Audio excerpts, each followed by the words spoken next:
Hello, we are back. This is a completely original D&D campaign set in my own world, Lucaile, and this is a series of one-shots we are doing before the main campaign to let people dip their toes in. Oh, sorry, everybody is... Yeah, please say something now. Did you silence us? Yes, I did silence you. Everybody is muted because they were protesting the amount of homework that they've been given. So much homework. Yeah. Which is not allowed. But no, this will be a slightly more dense one shot, I will be honest, and a slightly more ambitious one. I hope people enjoy it. So, again, this is going to be a backstory one shot revolving around what exactly is the meaning of fate, destiny, and what should be done in the name of compromise. Tonight, each of the players will be representing a different member of the Order of Weavers, who are the monks in this world dedicated to serving the god of fate. I will introduce them and then a quick brief introduction to the general setting and what's going on. Again, there will be lots of questions from hopefully the group, maybe people in chat, about what the hell is going on, what is this world. There is some information in the Discord, and also I'm happy to provide it as long as it exists. So some of these names slightly difficult to pronounce, for which I will blame Ben, and say that I will start off with some of the easy ones. First off tonight, Eski. We'll be playing Andaraxel. Hello. Erin will be playing Mavelyn Everax. Hello. Include Wilben Roblerspiel Jr. Is that my name? Hi, it's me. Ben. Junior, hang on. Yeah, Junior. Your father was an uncreative man. Ben. Yasivu Mandu. Yasivu Manda. Is that how would you pronounce that, Ben? Yeah, like that. Okay, cool. Yeah. Yeah. Luke, I'm going to allow Luke to introduce himself. No, I want to hear you try. Uyem Tetu. Nope. Yem Tetu. Bless you. Who chose this Nope. name? Luke, please It's do it. actually pronounced William Tetyul. Very well. William. Each of these people represent the monks of Savras. Now, to describe that, there's a brief blurb which, in a time before memory, the Weavers tell that the gods warred over Lucaile endlessly. Savras, as a god of compromise, and saddened by the endless death and destruction, wove from starlight threads of infinite possibility which they placed within mortals. Then Savras took gravity from collapsing stars and bound each of the 12 prime deities in a piece bound linked by the woven tapestry of mortal destinies. Then it is told that Savras wove themselves into the god's weave, that no one god may break the piece again. But sometimes, fates can change. The Weaver's sacred duty is to protect fate's grand design, assured through vision, prophecy, and wisdom that the tangled choices of the future will lead mortal kind somewhere worth going. The secret Savras is a calling beyond borders, races, and duties, for Savras has shown that there is nothing less than the world at stake. And just as a butterfly may shape the world, it is a sacred duty to guard the secrets of the future. That first part is dogma from the church. Perhaps it is true, perhaps it is not. What is good to know for everybody watching and the players here is that these monks believe themselves to be following the great plan laid out by Savras, which is shown by the tapestry of fate. This tapestry is a great compromise between all the gods to stop them essentially fighting each other for dominion over Lucaile, and therefore it is paramount that this weave is maintained.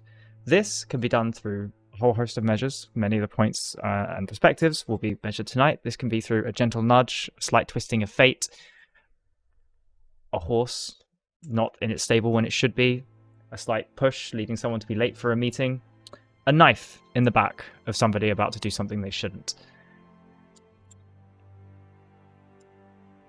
Tonight, the Guild, the Order, has been summoned to discuss a matter of deep importance. All of them have been plagued by nightmares.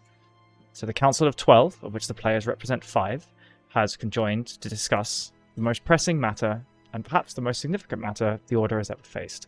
That of the potential ascension to godhood of a mortal Lucaile. The reason this is an issue is all of them, and all of the ability to see the future and interpret Savras' will, has seemingly been overshadowed by this event. Every vision, every fragment of information they get can see no further past whether or not Lilith Dawning is the person's name, ascension to godhood is successful or not. Savras has gone quiet. There are some in the Order who believe that Lilith should not be allowed to ascend, and that the Guild should do everything in their power to stop it, killing her, whatever is necessary. There are others who believe that it is perhaps all part of the plan, and this is simply the next phase of the plan. There are others who believe that they can't do anything anyway, or it's too late.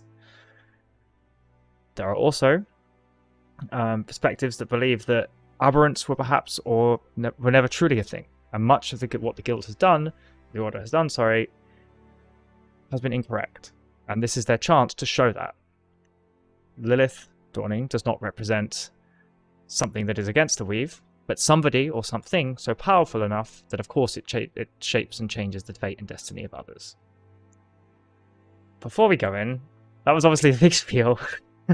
Are there any questions from the group about the rough setting, what's at stake, who you are, the Guild, the Order, everything?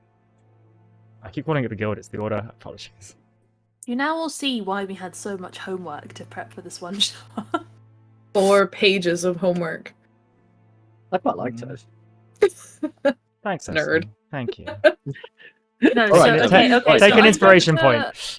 I'm going to summarize this for the Sass. 3 for the 3 brain cells I have floating around in my skull right now, yeah? There is a lady that we know on our continent. She is a mage. She is trying to ascend to godhood. We are debating if this is or isn't destiny, and therefore something we should or shouldn't allow. Is that And if it is, and if it isn't destiny, what should you do about it? Yes. All right. I'll put that on Cliff Notes. I help people pass their GCSEs. There we go. Summoned, Yes. summoned here to discuss the matter, the attempted ascendance of godhood to Lilith Dawning, current High Archmagi of the Mystic Academia, the realm in which Savras' order exists. So the leader of your faction within Lucail, the ritual is taking place in secret, but the diviners have seen that the tapestry of fate centers around this moment, and no futures exist beyond that you can see currently. This is against the backdrop of increasing schism in the Order, those who believe that direct action is necessary and it is their job to prune those with aberrant destinies, and those who believe that more subtle methods of influencing the world must be utilized, and that only those without destiny or have cheated fate, such as the undead, must be directly dealt with. One thing is clear, that without your intervention, Lilith will succeed. You are all summoned. Sorry, here we go. Can I ask a question quickly? Yes. Is assassination pretty normal for us? Like, is it a common conclusion that we reach that we just gotta stab an aberrant to get rid of them? Is that generally what You our, certainly, our thing yes. The Order has never shied away. is? If something, You're in What's that? charge of it. Me in The or- particular. the Order has never shied away from pruning aberrants. There are those who are more or less comfortable with it. The reason this is such a hot topic or point of debate, if this was just, random commoner 5 in the street, they would have been dead 3 weeks ago. It is because of who this person is, a leader of one of the major factions, a leader of your major faction, that it is perhaps the first time someone has taken and considered, is this actually what we should be doing, and what are the repercussions of doing this action? So, you have all been summoned and brought to the Callum Atroscope, central building and monastery of Savras, by the current leader of your group, Hammond the Seer. You are all sat around the Scophos, the table of purpose. So, to describe the Callum Atroscope, it is a huge fractal glass domed temple through which red light can be seen intersecting the sky above at all times. Hammond stands up, motions to each of you. I know that You haven't necessarily chosen these, so you are well within your rights to judge them. Could you please quickly describe each of your characters? I'll go around first. Ben, if you could start. So Yasivu, or Yaz, as her friends call her, is a human of maybe 5'10" height, so slightly taller than your average female. She appears with braided white hair, or kind of ashen grey hair, of a kind of light tan skin. She has a prominent kind of slash across some of her face, denoting a scar, which seems to be like rather red, and she wears her black hair, what of it is black, in a tight braid and a bun above in a sort of top knot. She wears kind of guild master's robes, like many of them, which are red and black, I think. Kind of woven together at the seams. Good. Clued. Okay. Wilburn is an elf. He is tall and wiry and has a kind of disarming mess of brown hair. This is all very calculated. He is the most calculating person that you know, and he perpetually looks at you all through a kind of fox-like smile, which never quite reaches his eyes. You have never seen him look genuinely happy. He is always sort of putting on the airs to make you feel at ease, and whether you do or you don't probably depends how well you know him. Generally, he's the first to suggest assassination, but today, that does not seem to be his vibe. He is well dressed as the statesman, a member of the broader Continental Council, and is often your spokesperson to the wider world when it requires a more silver tongue. That's me. Thank you very much. Erin, Maven. I was on mute. So Mavelyn Everax is a traveling lawmaster and teacher. She's one of the most famous and most celebrated members of the Order, primarily because alongside Wilburn, they will travel to council meetings with kind of, what are they called? I guess representatives from other regions around Lakai to discuss matters that pertaining to the world. So she's kind of a little bit of a PR spokesperson for the Order, I suppose. So often seen in Wilburn's presence. She is according to my character sheet, a dwarf. Didn't know we could change that though, but it's too late now. I rebelled. I refuse to be a halfling. I have. You weren't allowed to change it, but I faced a rebellion. Can I rebel too? Is it too late? Can I be a sexy tiefling? Fine, be a sexy. Like, there's an entirely in-law reason. You can have whatever face you want to some extent. So. True. Okay. She starts a dwarf and like 30 seconds into the meeting just like grows off of her. Just like constantly changing her appearance. My non-binary ass just fucking like, yeah, something else every 2 minutes. Right. No, she is currently appears to be a elf as well. Take that, Jamie. And she's got kind of long auburn hair, kind of tied in kind of two bunches near the front, and has a delicate purple flower tucked in behind one ear. And yeah, I think that's probably all that needs to be said about her. All right. So Andarexul is a former aberrant that was, in inverted commas, apparently saved by joining the Order. I assume he was inducted into the Order rather than being assassinated. So he tends to be quite sympathetic towards aberrants. But I am going to in the spirit of people changing their looks, I don't want to change my race or anything like that. I just want to say that the picture of Andarexul, it does not look very Dragonborn. Like, he looks like a tiefling, man. Like, we only have limited Yeah, okay. Well, Portrait just options. use your D&D imagination to imagine he looks a bit more like Why a is- dragonborn. Why are 'Cause that his would make ears more completely sense to different me. color from his You face? look I- like stuffed Darth Why is he Maul. born? He looks like a twink Darth Maul, which I don't think he is a twink Darth Maul. I think he's just a dragonborn sorcerer. That's what he looks like. This is maybe what he looked like in, I don't know, when he was like 10 years old, which is really, really long ago. It's got nothing to do with how he looks now. He looks like a typical dragonborn. He looks very reptilian, draconic, very serious. He's a very serious individual who generally always errs towards the side of. He's very proper, refers to all of his colleagues as their esteemed council members, and he believes that Savras's will is iron and that we shall not deviate from Savras's plan. Thank you, Eski. Yeah, so DM, just to check, did you send us character descriptions? No? Go. Okay, sick. Perfect. That's good. That's good. That's Flying good. by the seat of our pants, Luke. So, my character is William Tetyo, who is a turtle and a cleric, a knowledge domain cleric. And he's particularly large, actually. He's quite cumbersome, but on the short side, so maybe about 5 foot in height, or maybe even slightly shorter than that.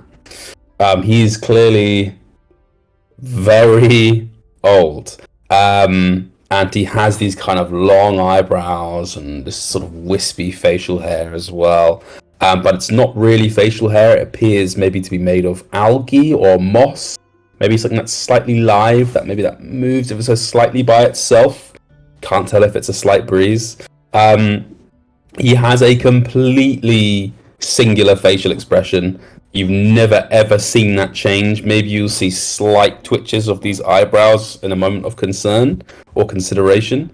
But yeah, he's like, sloths have that kind of sort of permanent sort of smile, that kind of what's that? Sorry, I've forgotten the name of that painting. What's the most famous painting of the woman? Mona Lisa. Lisa. He's literally like a little Mona Lisa smile on his face at all times, whether he's like offended, whether he's elated, or he's really quite unreadable. And when he blinks as well, he blinks very slowly, like very emphasized. As he turns his head, obviously he's got a crane neck like a turtle and turtle does, and he sort of moves around like this and moves his head to consider what people are saying. Obviously, he doesn't have ears. It's easier to hear that way, especially when you've probably lost a lot of your hearing at old age. So, Xian, he wears, his turtle has got a giant shell, but he does wear one piece of clothing, which is just a sash that is kind of very sort of thin, looks very, what's the word? Delicate silk. It's kind of like pink or violet color and has ever so slight like flecks or embroidery of gold in it as well. And he walks with a stick, which looks like just as old as him, a piece of wood. Who knows whether the wood's keeping him alive or he's keeping the wood alive. But it's there, perhaps with a little tuft of that same kind of eyebrow moss on top as well. Cool. And so he is, as you probably guessed, the oldest member and founder of the entire order over 2,000 years ago. And as the most senior member, his objective is to protect the Holy Weave. So, 2,000 years. yes. Sitting Oh, each boy. around, each of you sitting around this table, gaze around at your other council members. The table, a constant shifting pattern, through which you occasionally get glimpses of far-flung places in Ukyle. Someone being born, someone dying, wars starting or fighting, volcanoes erupting, dragons flying. So at that point, Hammond stands up.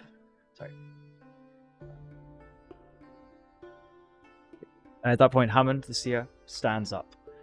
The chairperson, current leader, something that changes often, but nonetheless, he's an imposing figure, robed red and black, as per the signatories of the order, immediately commanding the attention of the room. His eyes glittering, the divine lights sweep across the assembled council members. as he begins to speak. Honored counselors, bearers of Savras's wisdom, we gather here to deliberate on a matter of grave importance, a matter that could tilt the scales of fate and divinity, a matter concerning a mage and their aspiration to ascend to godhood. We stand at the threshold of an epoch, a defining moment, not only for us, devotees of the All-Seeing, but for the tapestry itself. We find ourselves ensnared in a conundrum of celestial magnitude. For eons we have served as the interpreters of fate's weave, discerning the often cryptic designs of the divine, but today we face a choice. A mage, a mere mortal, one many of us know, stands on the precipice of becoming a deity. They reach for their heavens, unheeding or perhaps defiant of the delicate cosmic balance, striving for a transformation that echoes the very genesis of divinity. It is a testament to the audacity of mortals and the destiny and light that Savras has placed within them, but also a reminder of the precariousness of our world's order.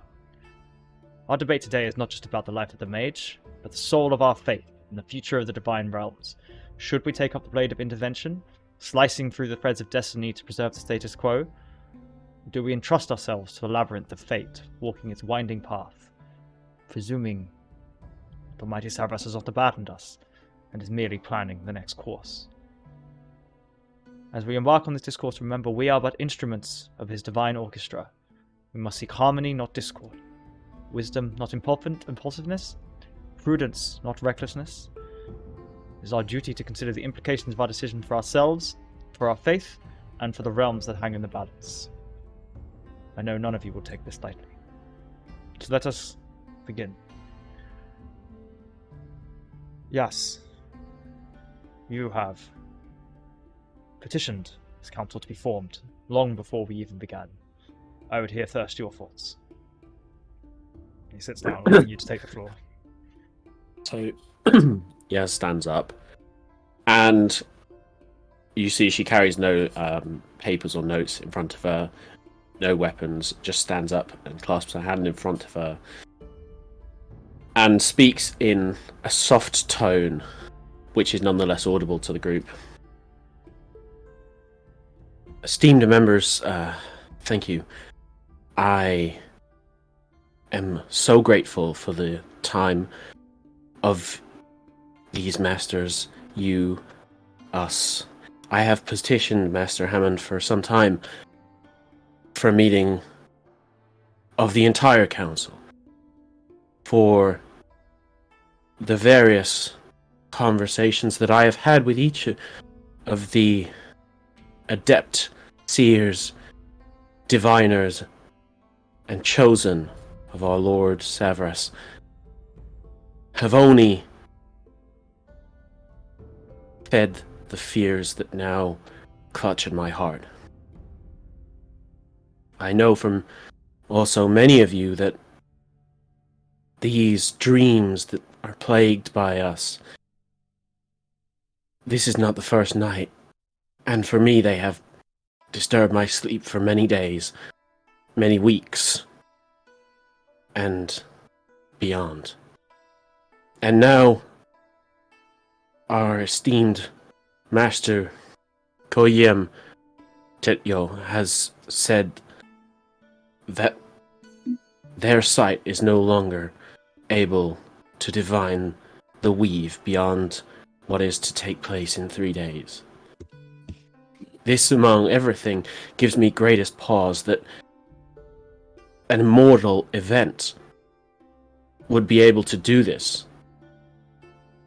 Must mean that an event of such magnitude is about to occur, that we would be in dereliction of our duty if we did not take some action, as we have done for centuries. That is why I have petitioned you, Master Hammond, and the rest of the council to meet here, so that we may pass a resolution that the entire council be sent to deal once and for all with Lilith of the Mystic Academia. And before I sit down, Master Hammond, let me just say that to my colleagues who no doubt feel differently, that I do not relish this task. I do not take pleasure in what we must do. But we must act for the greater good. We are given the heavy responsibility to choose between one life or 1,000 lives. And I believe we must do that today. Thank you.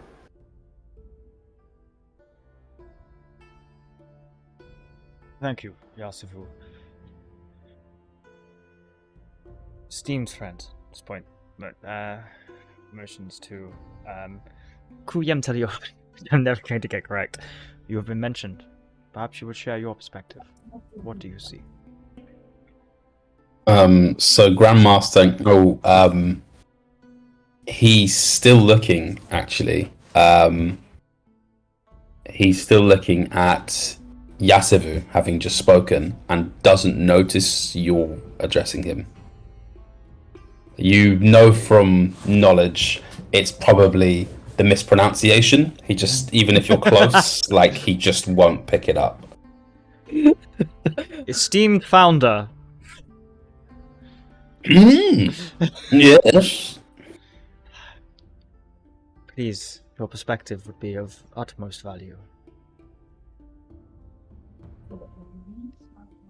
Yes, of course. And he sort of gets off his he sat on a rock and sort of, it's very, silent, awkward, sort of waddles slightly forward. And he pauses and looks around with that expression that he has, and his neck turns from one side and to the other. And he says, the younger members of the council have spoken. What they say is true. In all my many years to protect the weave, the disturbance is undeniable. The visions granted by the weave are now impenetrable. In all my 2,000 years, this is the first and only occurrence of such a phenomenon. I find it gravely disturbing. I find it severing from all I've known to be true, and it bodes ill for things to come. We have heard the perspective of young, and he's sort of there thinking for a second, trying to remember his old age kicking in, of young Yasuvu Manda. We thank you for your words. We thank you for your courage. But who are we? We are one, each of us of many counselors, of many lives. We look and we follow the flow of the weave, that given to us by Savras. But we cannot see what Savras makes to be destiny. How can we act with such confidence to destroy life? To destroy a life. Maybe this life and this coming and this omen we see here before us is the will of Savras. And who are we to undo the will of Savras? We must deliberate more, share more. Only then can we divine as best as we can for ourselves in these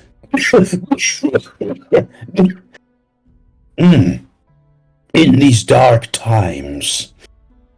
He takes one nod, and then he turns around. It's taking a very long time. Piece by piece, and he goes back to his rock, and you hear little as he sits down as his shelf makes contact with the stone.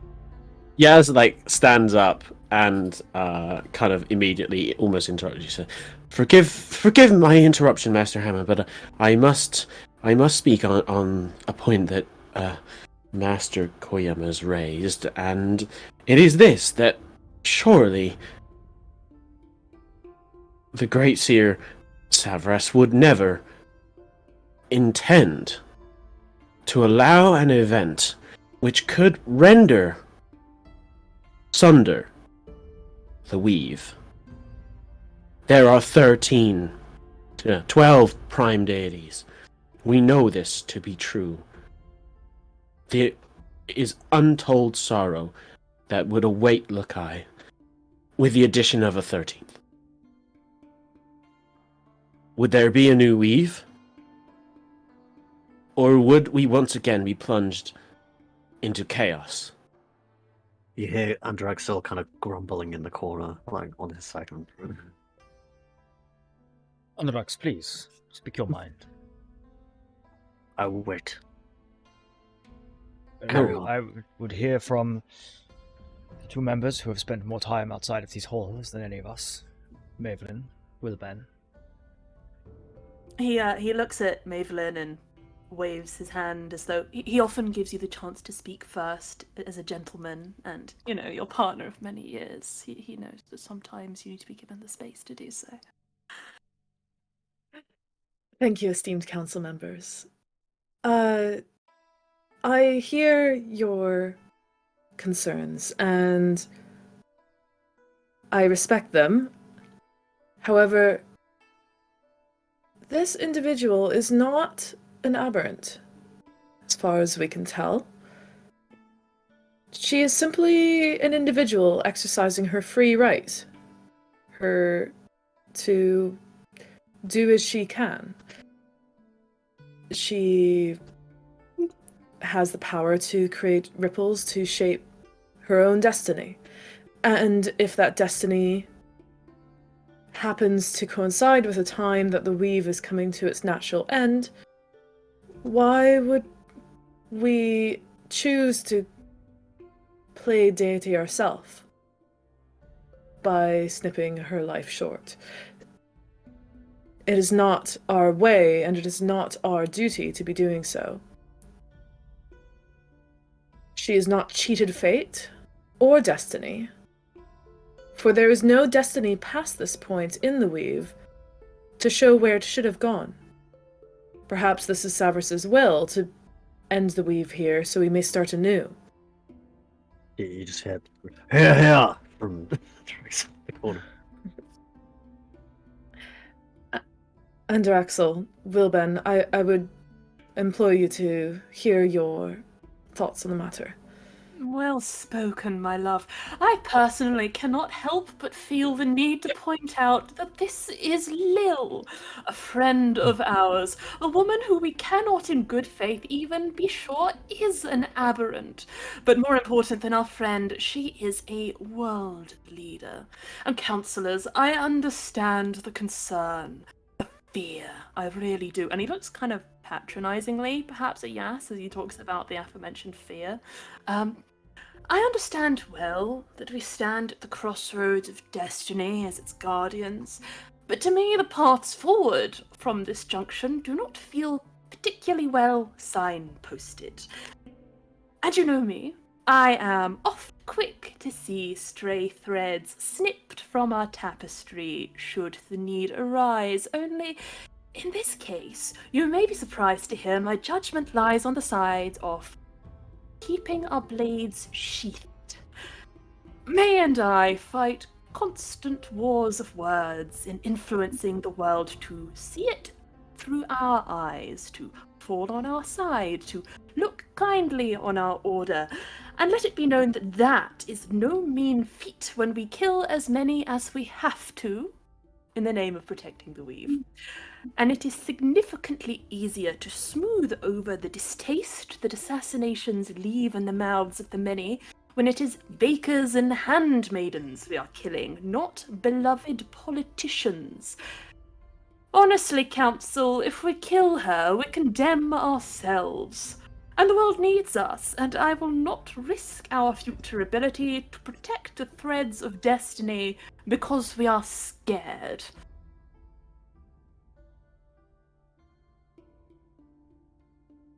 And he folds his hands, sits back down, raises a glass, and says, "And I invite your thoughts." I would say we are not scared. We are just following Severus's will. I am frightened of nothing. No, I wasn't talking about you, my friend. It just kind of grumbles again. I would never. Do not forget that I was once an aberrant. Many on this council would have had me killed. He kind of looks And into here his I countenance, am. his eyebrows raised. Deciding the fate of the will with the rest of you. Am I not a walking example that fates are not so easy to discern?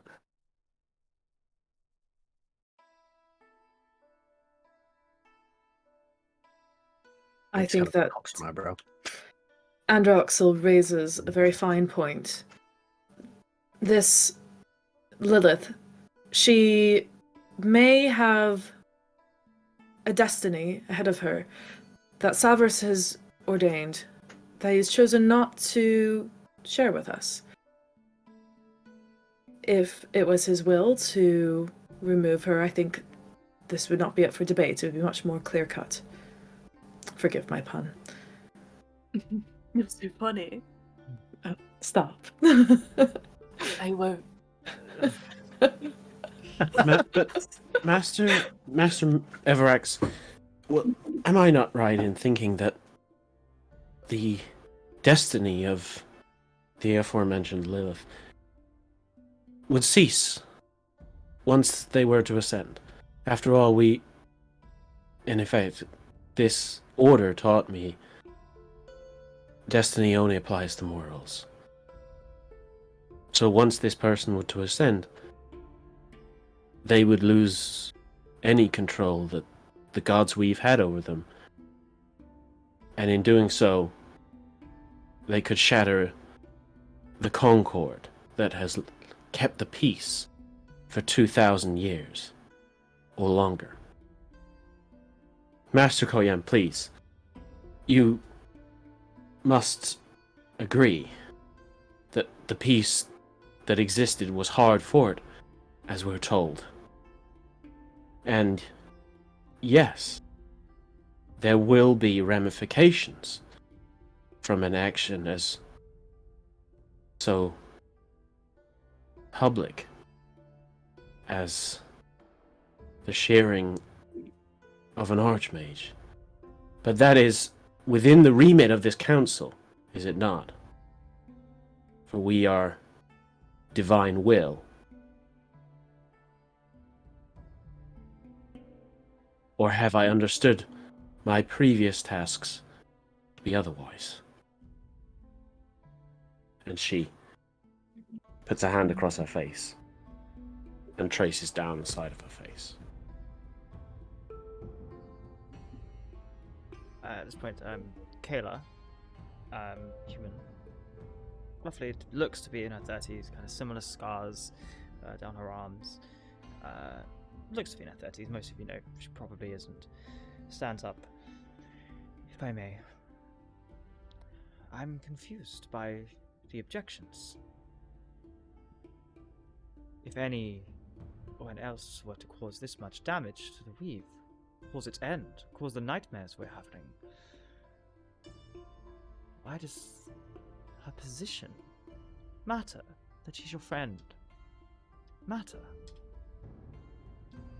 She represents the end of the weave, the end of fate, the end of destiny. How can you interpret anything else? She sits back down.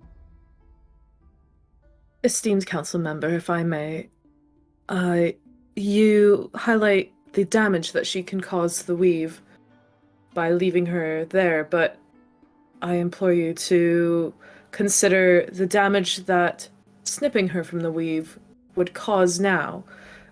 I feel that it is already too late to shear her from the Fates Weave. The damage could be beyond recognition at this point. She is not merely a fraying thread coming off from the edge, but deeply intertwined amongst the fates of many.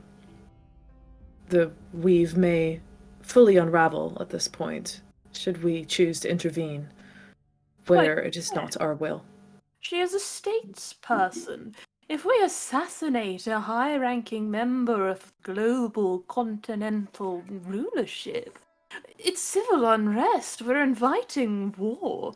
We're inviting the destruction of our orders as the ones behind the assassination. And need I all remind you that there are methods beyond shearing, though it is the simplest thing to execute. There have been instances in the past. I've executed them myself. I myself sealed Abaddon's empire for the next 500 years through diplomacy. When we are dealing with the likes of archons and statespeople, a gentler hand is what I recommend. Perhaps we can steer Lilith away from her ascension.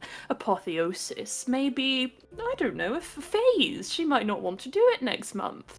Maybe we can direct her to other interests. She plays cards. I join her every once in a while. Perhaps I can help her see reason. Perhaps we could do it together. I just think killing her is madness in this case.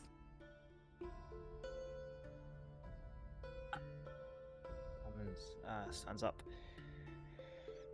Thank you, Wilbur. You're welcome. For your perspectives.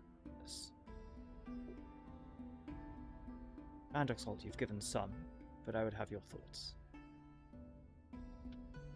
My thoughts are that bold-faced assassination of one of our close allies on our own continent is a mistake. Need I say more? I think we are defying Savras's will. He has not told us, he has not guided us on which way to go. That is not a mistake. Savras's will is sometimes difficult to interpret, but is final.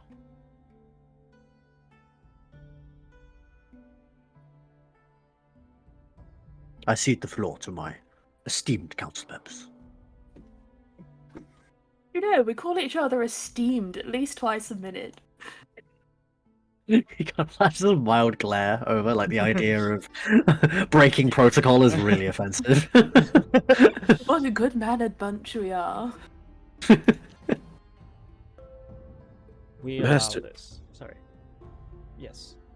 She raises her hand. Master Hammond, if I may take the floor just briefly.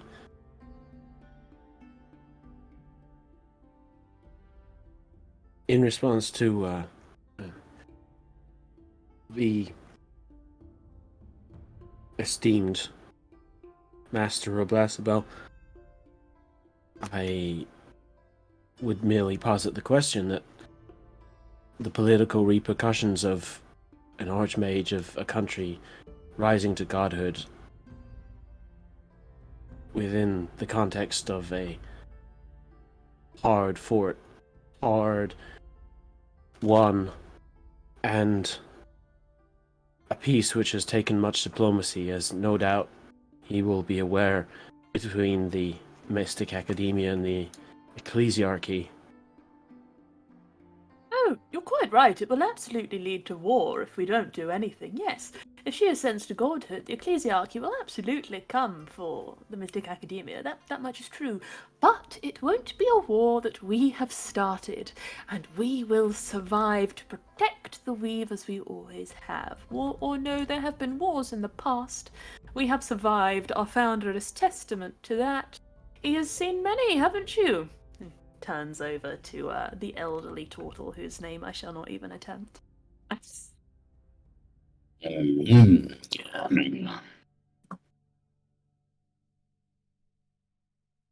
Yes, And then- feels at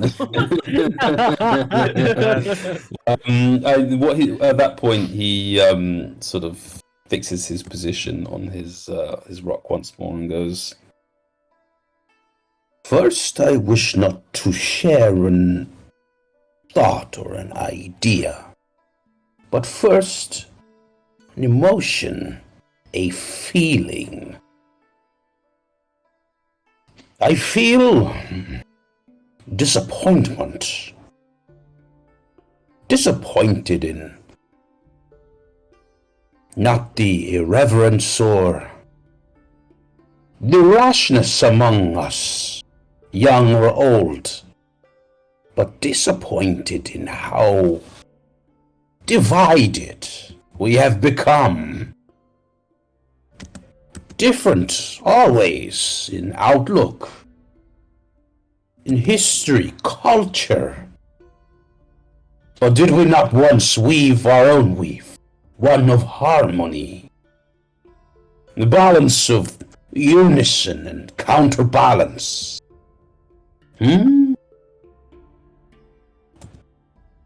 That to be said, the weave is complex, but it never ends, even when the weave ends. To shed a life, to shear the thread of being from this world, from destiny, is not the end. For we're all too familiar with what happens when a thread is sheared. It falls to the ground to form a carpet, the carpet of remembrance. To shear is not the end, but another weaving in its own. Ruffles his eyebrows for a little bit longer, sort of thinking a bit more deeply. I love a good But shit. before he cuts you off, because he's an old person, sometimes a lot of people are speaking, they just fucking pause for ages, and you reply, they're not finished, and they're not even hearing you somehow, you're not sure if it's they don't respect you, or it's just happening. Just deal with it, kid, it's happening. And he goes, but again, when a god passes from destiny, they do not leave all weaves together. The god weave, the weave of the gods. The gods embroid their own wills and essences into the gods weave. Have we not seen gods come to be before? I invoke the remembrance of the ascension of Bahamut. Surely, not all of you are so forgetting or so young to not remember that gods have come to be. The weave has stirred before. Fear of the unknown is palpable, and it is also a road to weakness. We must convince each other. We must convince each other, and we must come to a conclusion that takes into account the end of the endless weave, the cycle of history, gods before and gods anew. We must think and know of Savras's will and know that we cannot dictate it, only wish to know it. And he goes very still. It's just only nods coming from Andrexel the whole time. Yaz like stands up immediately and like slams a hand on the table and says, "Please, masters, if we do not act, there will be no weave." No. Oberon stands up. Gustavo, please. Many on this council agree with you. And the reason the words of opposition ring louder is because it is at odds with our normal action. Were this anybody else, they would be dead. Unless decided otherwise, I believe, looks round at the others, the actions of this council will be to intercede. I understand Wilben's point, that we can do other things. None of us can see beyond what is about to happen. Even with Bahamut's ascension, there were diverging paths of thread that were readable. This emptiness before us, this lack of certainty.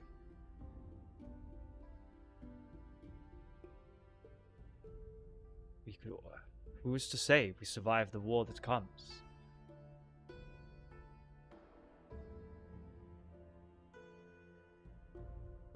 We are damning ourselves, yes, if you are correct, by intervening and killing someone of prominence. I've never been to Zenith. But I'm sure the people of the Immaculate Ecclesiarchy are not to be trifled with. Are we certain we would win a war? And what if we lose? No, I don't think we'd win, but I do think we'd survive. And that's the most important thing. We must live to continue to protect the weave till its end. And I note that it has an end, and I also note that it might be ending now. Tapestries, after all, are not infinite, and we have no reason to believe that the God's weave is. If we have... Ooh. Do you truly believe that in the hour of the ending of his mighty tapestry, Savras would be quiet and curse us with nightmares? I think when you reach an ending, things can be a little scary, a little uncertain.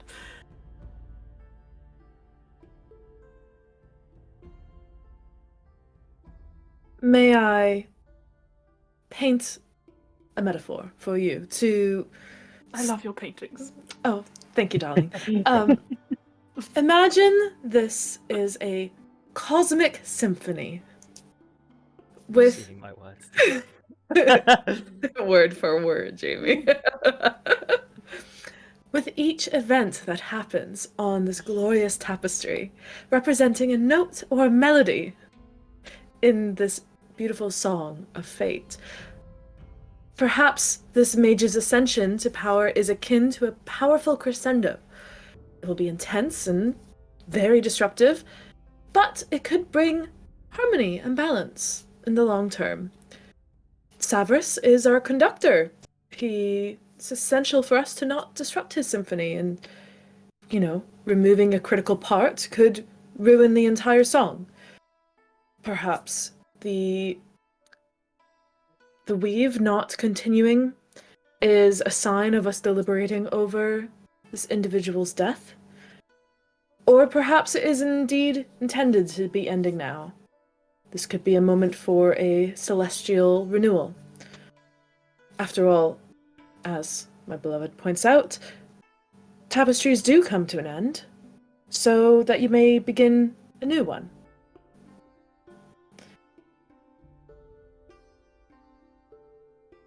Change is hard. Sorry, continue. Change is hard. But, provided we survive, we will be here to shepherd the new one. And she sits back down.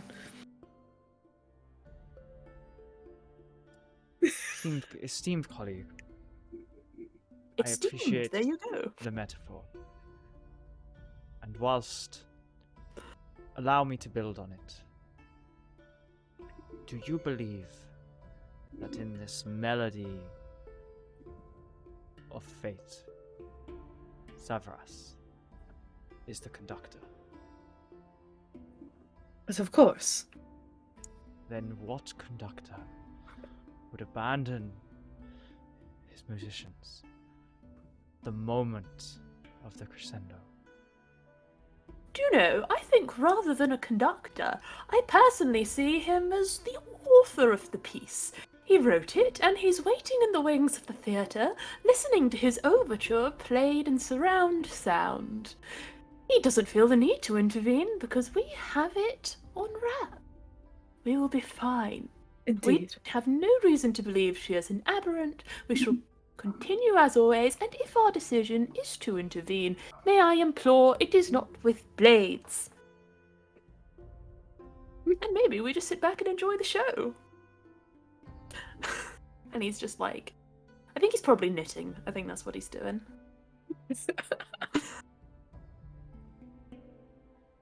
Spoken like words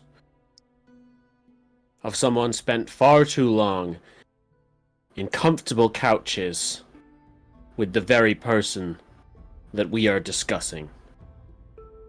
Protorax, Adraben, countless lives, the Black Dragon of Evermire. This council did not shirk when time called for action, and these creatures went against their destinies. We have been given a responsibility. And you, esteemed masters, are shirking that?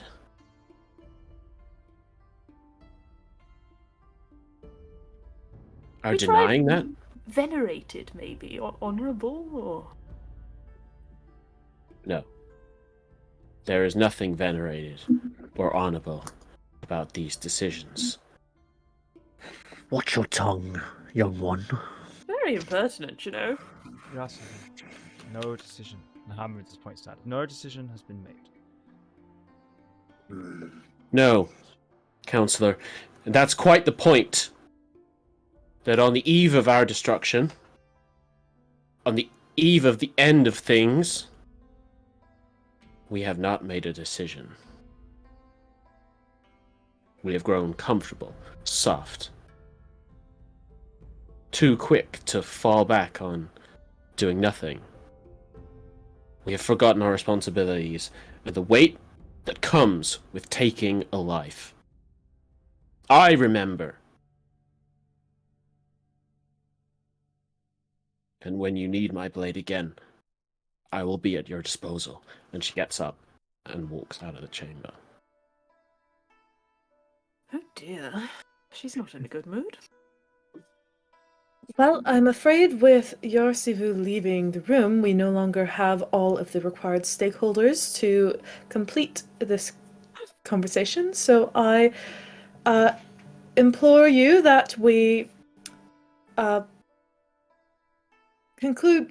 our meeting notes to a scroll and circulate it, and come back to continue discussing. My calendar is quite busy this next week, so Counselor, yep. Let me translate my character's name. No, goes, but one moment. We know of Counselor Manders before. Counselor Mander will return. But Counselor Rablasbel, your words, I wish to know more. Good. I speak to the youngest in my temple. They share many things from me, many things of youth. One particular thing I remember here. The notion that before substance can sometimes be a thing they call just vibes. Ah, yes, I've heard of the vibes. Funny turn of phrase. Indeed, the vibes. But beyond them, Yes, beyond the vibe. Sorry, your sorry. Your- propositions Mm. as to not inaction, but action of another way. What do you propose?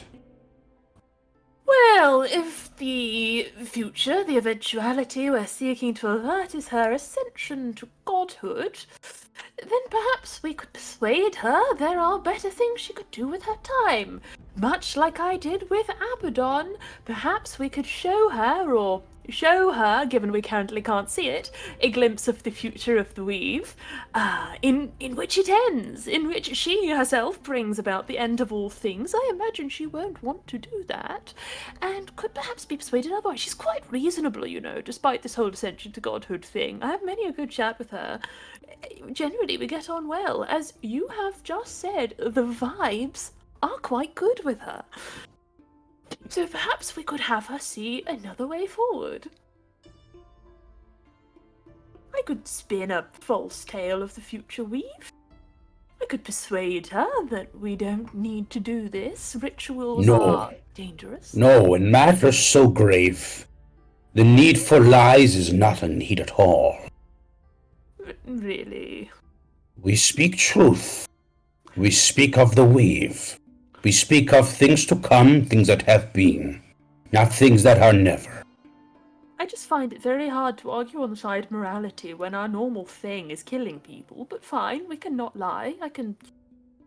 We I do can- much more than just kill people. Well, sure, we do more than that, but it's our MO, our most common default. It's top of the protocol sheet, isn't it? Aberrant, gone. I'm Fred, confused. Shuffles. He kind of shuffles a little bit with his chair with that comment. And Gone. you, I'm glad we did not snip. I thank your lucky stars, or that your destiny led us to us. How fortunate we are to be together today to decide to not kill Lilith. DM, do we know? appreciate- Do we? Sorry, I was going to ask a question. Do we know the grand distraction of Abaddon? It was Abaddon, right? Who was kind of just convinced to go and just go on holiday or something. Do we know what? Yeah. Do we know what what Clute's counselor convinced Abaddon to do, or how? Yeah, Wilben convinced him that if he stepped foot outside of his empire in the next 500 years, he would die. That may or may not Right. have been true. I couldn't possibly comment. But perhaps we should circle back. I mean, the rituals are 3 days, and we could reconvene, I think, probably looking at our mutual calendars, earliest 2 weeks from now, perhaps. So that does put us somewhat afoul of the timelines. It might just be we just don't have resource assigned to deal with the work, which is a shame. I suppose our hands are tied. But the Point, duty is Counselor. ours. Counselor Hammond stands up. Wilben, Mavelyn, leave at Yes. once to visit Lilith and ascertain if a different approach can be taken. In the meantime, the rest of the council would prepare for the shearing should it be required. Oh, goodness. All right, esteemed councillors. Let's be on our way, my love. Very well. I shall take my leave. She stands and makes for the door. He makes a show of how much effort it is to put away all his knitting things before he stands and then leaves. The rest of us. It is clear if Wilben fails to convince Lilith, we still have the same two choices before us. we shall wait for the council to fully reconvene before we discuss further. And in that time, Well, Ben, are perhaps you quite Sabras done? will guide us. Almost.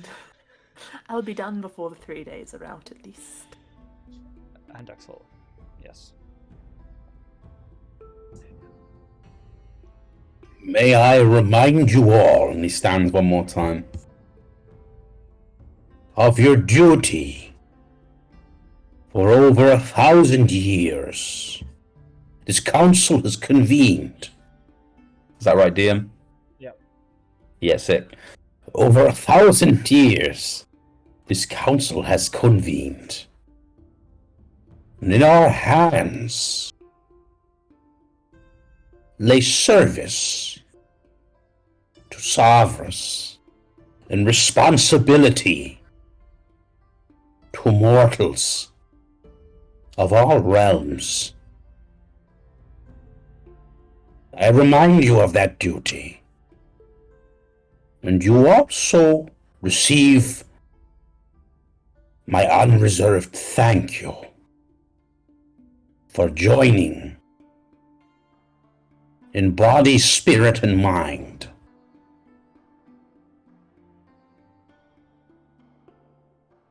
What's something super fucking profound to end this No, with? that's fine. Haven't done it to you. It says, Yeah. through all eyes, all paths are seen. Unseen threads weave the seen world. And the rest of Pretty you fucking profound. repeat that. As You the motto motherfucker. of your Yeah, I mind. guess it. You could at least send me that DM. I gotta drop that little bottle. Yeah. It's mine. If you'd read the As- homework, you would have had stuff to steal. That's well, true, yeah. actually. You did your background reading, actually. Man, I didn't do my homework once since the 3rd grade. Right. Meanwhile, we've got a bunch of Hermione's over here. So, we will say that ends the council meeting. Evelyn and Wilben are sent as a diplomatic delegation. The rest of you, these debates continue for hours, days. The youngest of you are siding with the Yazfu and Mandu, the others. Some arguing back against. But it's clear that a united front from the Order is quite some time off. So instead, after a quick 10-minute break, we will get to what happens when Mavelyn and Wilben arrive to meet Lilith Dawning. I'm so excited. We're gonna play cards. We're gonna Smoke hold some hands. cheese. No, You guys get meet. Wine and cheese. You're in meeting the esteemed gods? city of Brightmoor. Esteemed. Gonna run out of steam. We're gonna run out of this word soon. It's 'Cause running out of I can't use esteem. holy because it's not really holy. So holy city is Zenith. But thank you everyone. Again, I appreciate there was homework. Appreciate that was fairly dense, and there's a decent amount around the world. Thank you all, and we will perhaps see what the repercussions of decisions taken or not made are, and what that means for the world, and arguably somebody's backstory. You have to work out who could it Some- be? As I said, some of these are more easy to work out than others. Who's that? I don't know. Cool. Thank you, everybody. I will see you at 9:20. Hello, everybody. We are back. Thank you very much for waiting and break.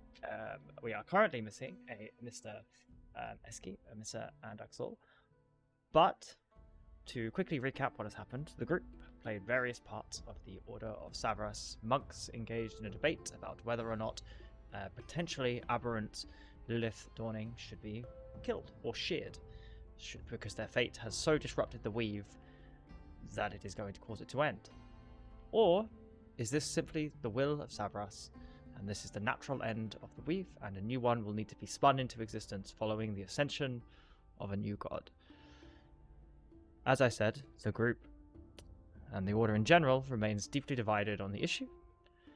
The more young of the Order, and the less well-travelled, the more used to this kind of thing, are confused by others' reluctance.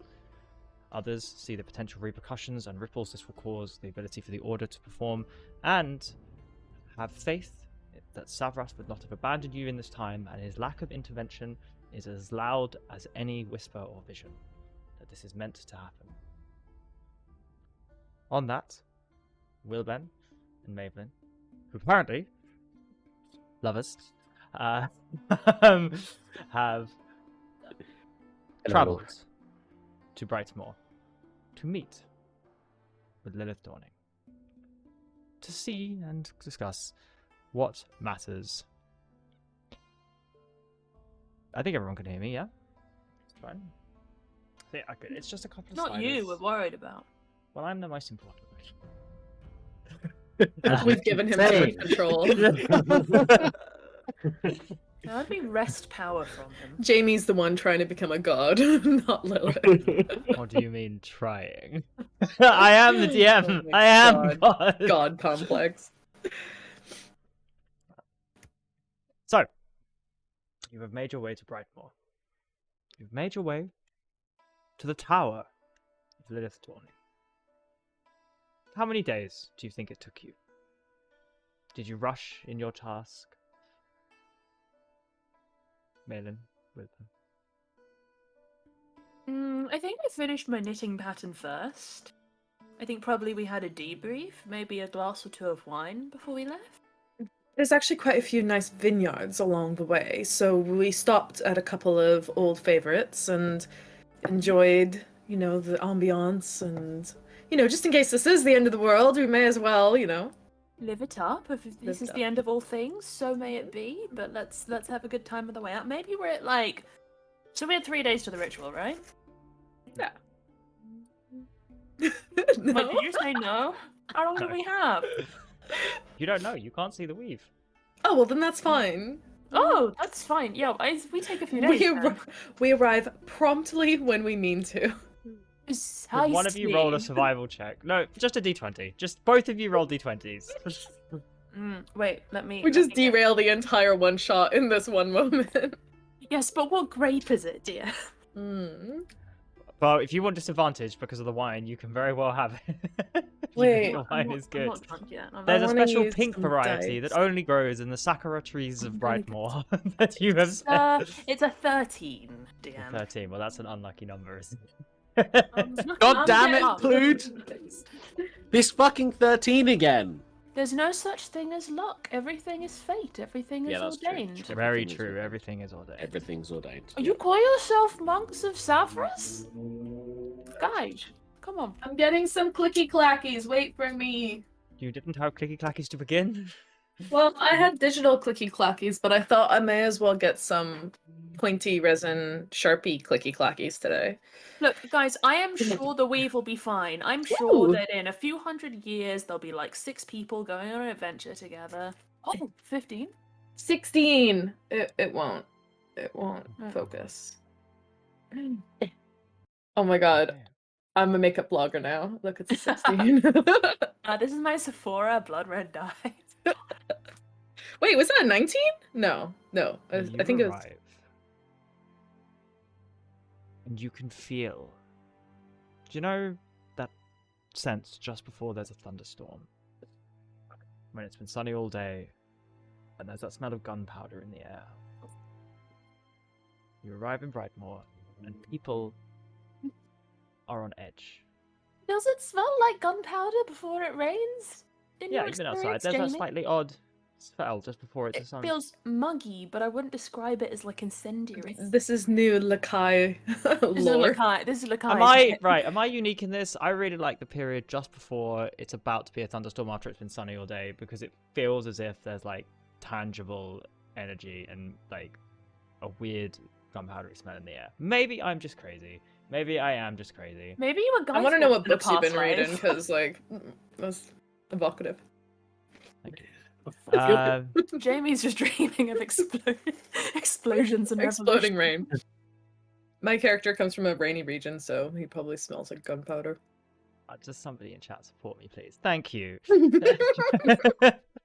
Simp. This is just bullying Jamie hour. Thank you. You make your way to the tower of Lilith Dawning. There is no answer. Lilith, my friend. I have something I want to discuss. You know, the matter of the apotheosis you're looking for? I thought maybe we might play some cards first. Maybe talk about it before you ascend to divinity. There's a blinding flash of light from the top of the tower. Ah. Has she already started? Oh well, I suppose the world is ending. I'm glad I'm here with you for it. Oh, I'm glad we had that extra glass of wine. Front row seats, and I couldn't ask for a better view. Indeed. Shall we go in? Let's! And, is the door Also, locked? I note the DM hasn't given me any cantrips or anything useful on my spell sheet, so I really hope I don't have to fight anything. What, you don't have any cantrips? No. Oh, Don't look at my okay. spell list. I will go fix it.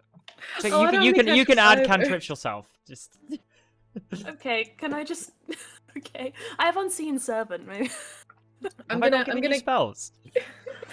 I have, like, not very many. Okay, you're welcome to add spells. Just don't. I know add anything 6 like out of teleport. 22. Maybe I didn't add spells. Yes, shit. You're welcome No to add teleport. spells. No teleport. No wish. Oh.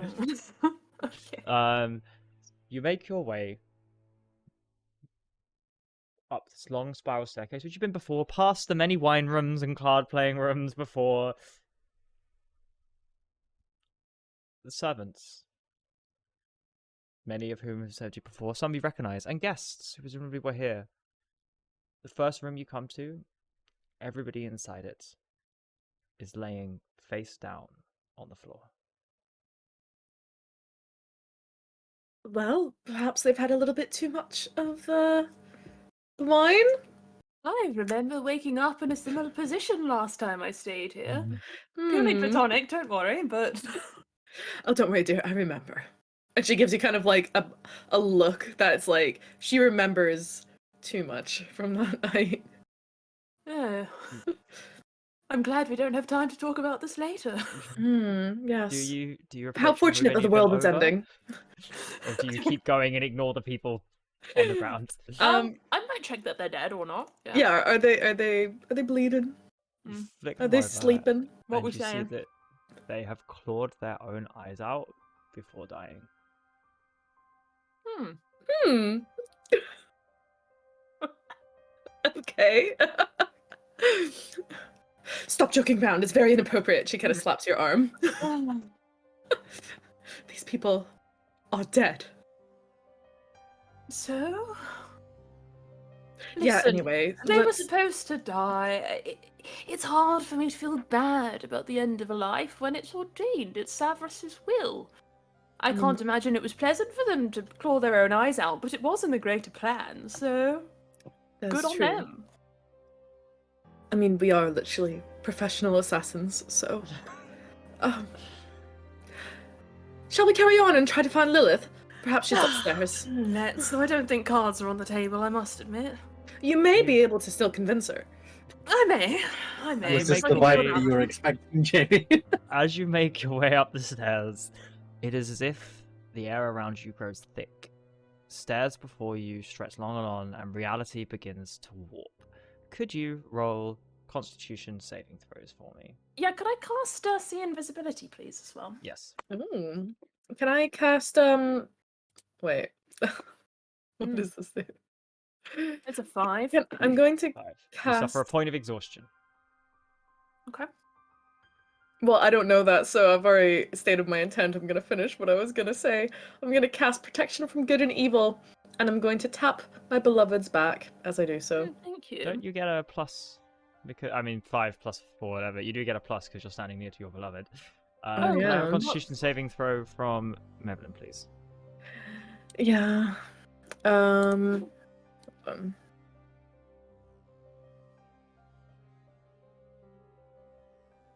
Ew, okay, I'm using physical dice going from now on.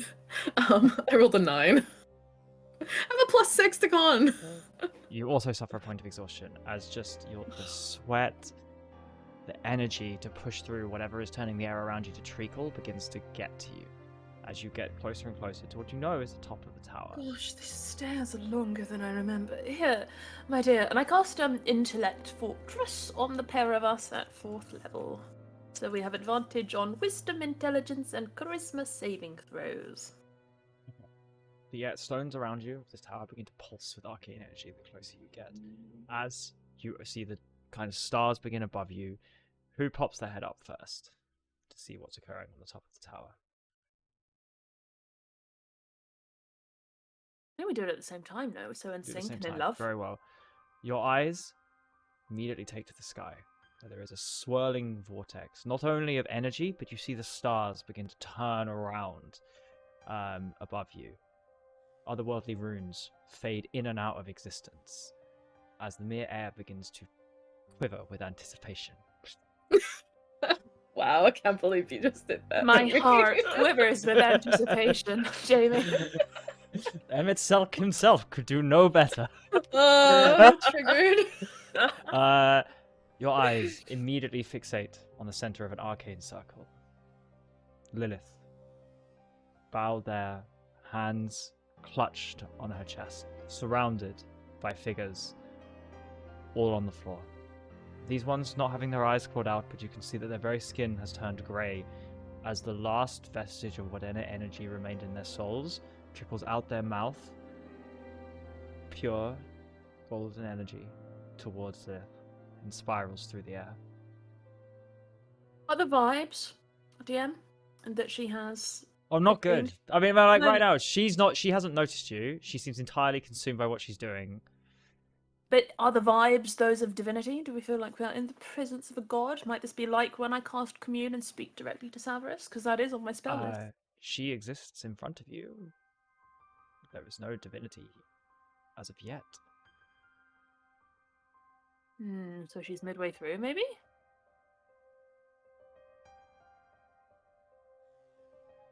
You're unsure what stage of the ritual this is. Darling, can you tell what we're faced with?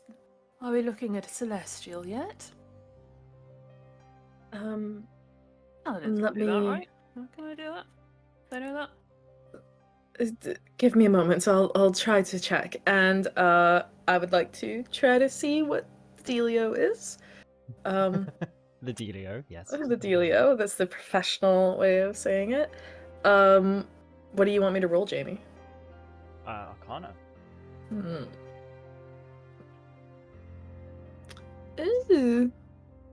So that's a 14 plus 1, so 15. 15. You're aware that for significant magical rituals, there is a element of power or energy needed. That power or energy clearly has come from the people laying dead around Lilith. Those golden strands, as they fly towards her, you imagine that should they reach her, little can be done. Okay, well, I relay this to Wilbur. Wilben. Wilbur? Wilbur sit. You just aged me into a tottering old man. And you may, all of you, go on roll 20. Oh no. Oh, this is a nice battle map. Oh. Jamie, I do have a slight issue. In that I have no access to my character sheet. So I can't adjust my HP or tick off my spell slots. Oh. I only have wait. Okay, let me go. Let me go get rid of a I only character. have 30. Let's see how many I've got at the Hello, moment. it's just, yeah, that's working now. Okay, good. You can hear me, sorry. Delete. That battle map is gorgeous. I'm slightly worried that there is a battle map, though. Okay, campaigns.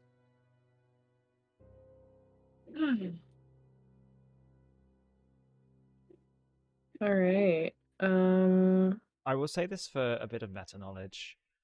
In every battle map where there are at least, if there are two of you, it is reasonable to survive.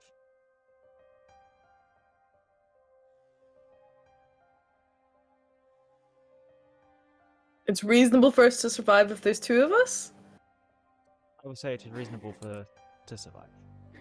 Oh, because only one of us has to be fast enough to run away, as long as the other one stays behind. It's like a lion. It's like a zombie apocalypse. You don't have to be the fastest runner, just the second, the slowest. Not What? the slowest. Well, no, if it's a Yeah. zombie apocalypse, then then the slower runner. Oh no, they might not. They're not going to catch you because you're faster. Yeah, good point. Good point. Mhm. Mm-hmm. This is me being reasonable.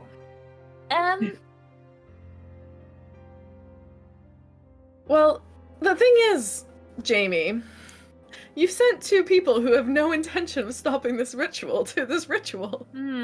Yeah, that's fair enough. So- You may opt Well, to we are take trying no to divert action. this by diplomacy. So, I am going to say, Lilith, my old friend, I see you are midway through something of cosmic importance.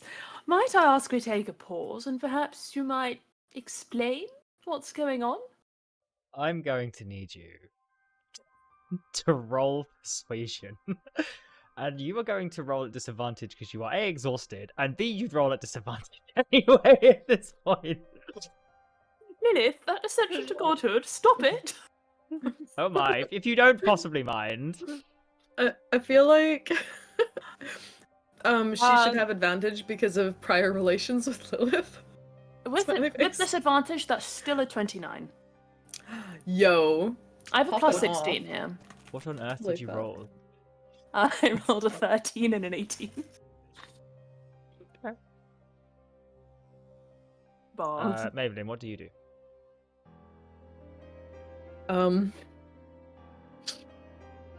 Sorry, I'm still laughing. That's- Okay. Have we decided we're gonna try to stop this ritual? We're like trying to persuade her to do something else with her time. It's a bit of a like, we're not here to stab, we're here to divert. Delay, maybe. I don't know, because like from my point of view, I feel like this is the Fine. way. I'm not really here. I'm just gonna be like, Lilith, darling, we have some wonderful wine if you'd like to try some. I think maybe the discussed plan that we would have come to over a glass of wine in a sunny vineyard is we're playing for time, we're looking for alternatives. If we can't find any reasonable ones that don't endanger our lives, we let it be. Okay, Jamie, can I please use my knowledge of cult rituals and godhood ascensions to look at the layout of kind of sacrificial objects and bodies that she has around her and understand if there's anything here that I could maybe move or adjust to disrupt the ritual to either slow it down or stop it without actively engaging with Lilith herself. Yes, the runes and sigils are funneling power to her. That is already too late.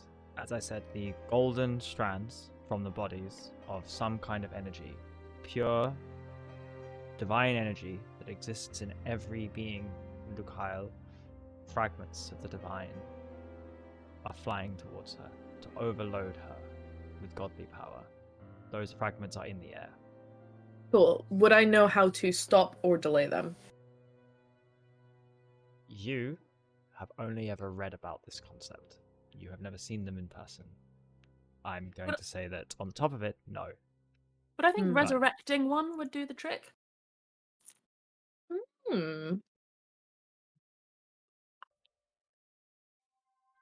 DM, would that seem like a play? I'm not going to possibly offer better knowledge.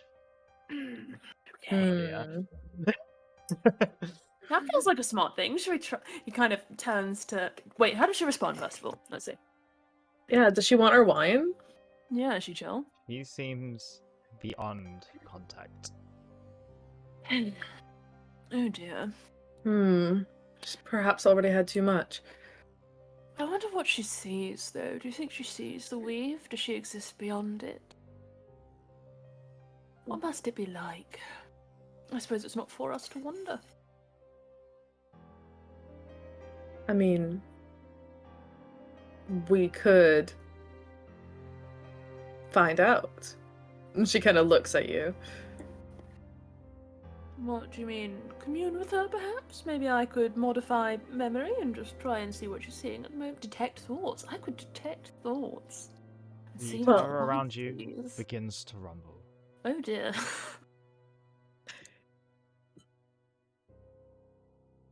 You know what? I think this is meant to happen. Well, that's what I've been saying all along. I think our mission was to find a way to talk her out of it. She is non-responsive to diplomacy. I will make an attempt to satisfy the council to delay. And he walks over and casts resurrection upon the nearest goon with ye divinity flying out of them.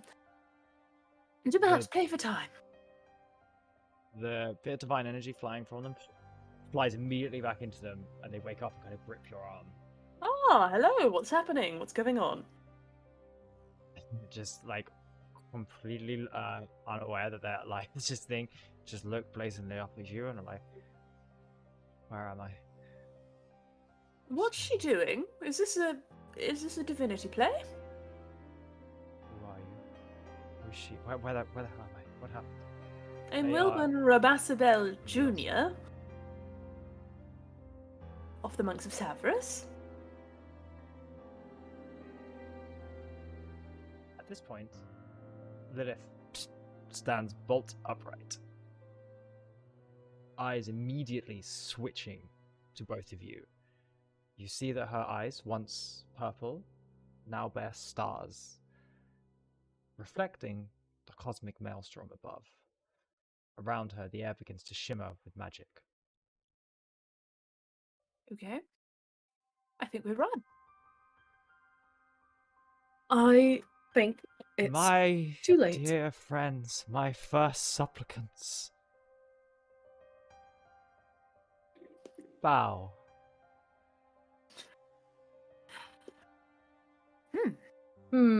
Fascinating. Interesting. Who are we bowing to? I only followed Savras, so that might be a bit of a difficult ask. Perhaps we've gone some wires crossed. We don't have to be supplicants to be friendly. My dear, we can continue to serve Cerberus much more efficiently if we live. If we make survival our priority, then perhaps supplication is the play. Pretend supplication. Whatever helps you sleep at night.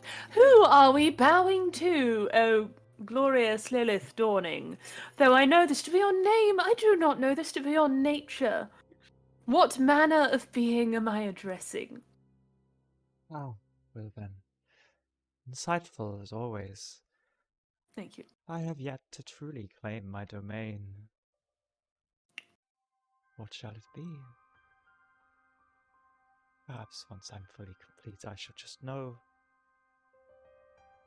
Is the lost plane a thing right now? Yes. Well, I hear there's a vacancy in the lost plane. Perhaps you could rejuvenate it. Make it yours. Rather like that. You could. And then you would be slotting back into the God's Weave in a way that is preordained. In fact, there's a place really waiting for you in the harmonious weavings of Savras. How convenient for everyone Her involved. eyes suddenly stop as alarm one more trip goes in. I see it. I see everything. I see the beginning. I see the end. No. No, I won't rejoin. No, we won't. You see the God's Weave, Going to Lilith. stop him. I'm going to stop Zephyros, and I'm going to stop you all. Well, that's fine. That's great. Good. Good? I'd like to cast. Good? I'd like to cast Sending. Because also- Yeah, go for it. I am a monk of Savras. And I am going to recite, so she can see me speaking aloud. I don't know if descending is fine. obvious, but I'm going to repeat her words back to her. And finish with a quoth Lilith dawning, the new deity of wherever she so chooses. You don't know. No idea where this is all leading.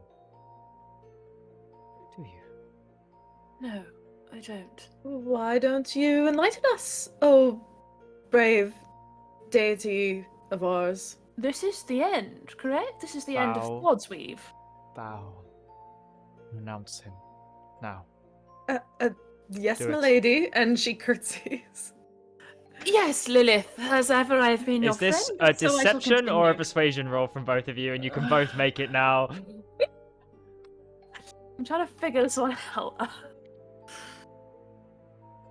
No, it's persuasion. It's persuasion. You're truthful.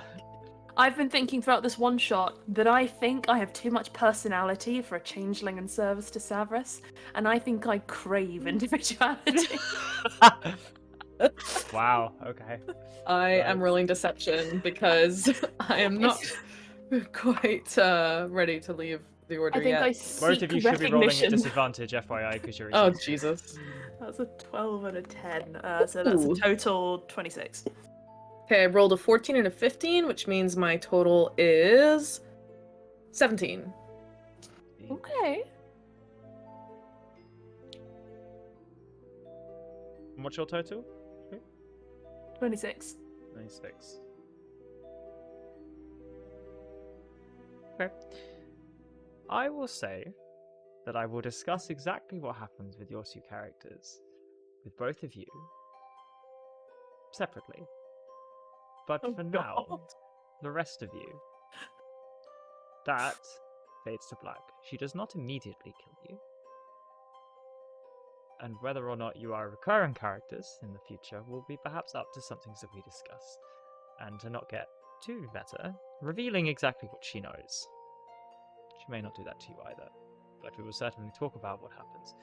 However, late as they were, drunk on wine, and other than resurrecting, and then deciding that ultimately they don't want to stop the ritual, Lilith Dawning does ascend to godhood. In We a fucked it, blinding guys. Flash I of do light, relay her purpose. I relay her purpose you to the relay her council. purpose. Absolutely. Because I'm You a all backstabber. hear that. There is a blinding flash of light, as if a new star has been birthed right before your eyes. A surge of magical energy erupts from around her, power enough to make the tower shudder, the shockwave rippling outwards, distorting the air and momentarily blurring the boundaries between reality and the beyond. As the light recedes, you see her gravitate off the ground, her form radiating divine energy. Her eyes shone like twin galaxies, and her hair streamed around her like an ether veil. And I will need both of you to make charisma saving throws. You can add your Maven's bonus to it. Oh wait, both of us? We're still... Well, you're about to be charmed if you fail this, so... Oh, we have Intellect Fortress give us advantage on this. Wait, what am I rolling? Sorry? A charisma saving throw Oh, this is against Giga, the DC actually. of a god. Is it disadvantage still? No, this is a saving throw, not a check. What's Mavelin's paladinly bonus? +3 on saves, I think? 31. Why is it so low? Aku had way higher plus. Because it's things. your charisma, so you've only got some charisma, Mm. not 20. Boy was min-maxed. Okay, so It's not charisma like- saving throw. Yeah. Oh! And wait, so what does Intellect Fortress add? Advantage. Oh wait, so I you roll get it- to... So you roll straight, yes. Oh, just straight, okay. Then I rolled an 8, but I have a +12 to charisma saves, so that's a dirty 20. One of you succeeds, one of you fails. And then you fail. Well, then you succeed. For the future, and when we discuss Fast. exactly what happens with your characters in the preceding years, witnessing this ascension, this overpowering demonstration of magic and birth of the divine, Maybelline, you are charmed. Somebody may or may not remove it, especially your partner, who did succeed and is perhaps serving out your own will. You do feel this immense personality pressing upon you, Wilburn, but you are able to resist it. Partly because you already agree, and partly due to your inherent need for individuality. As we have discussed. Both of you, I crave a persona. you message back, but you are, at least for now, the first disciples of Lilith Dawning, whatever that means for the world. What it does mean for the world, in the immediate future, is there is war. The pulse of energy that emanates from this, the uproar caused throughout each of the planes and the realms 12, 11, that exist in matter. There is magical disturbances from here to Abaddon's Empire, all across the Kyle. The most immediate action is the erstwhile murder of, sorry, where is it? The erstwhile murder of the Archon of Knowledge and Disciple of Shanto, Glamir Windbrother, who was currently in Zenith, the capital of the Immaculate Ecclesiarchy, to meet the leader, Patriarch Innocence XII, and the Archon of Law, Aeon Atreides. That death, that murder, because of your countries, academias, and particularly Lilith's sacrilege, sparks a war between the Ecclesiarchy and Mystic Academia. One that initially goes well for the Academia, until Lilith vanishes. The knives do eventually come for the Order of Savras, and we go to a Sakura garden,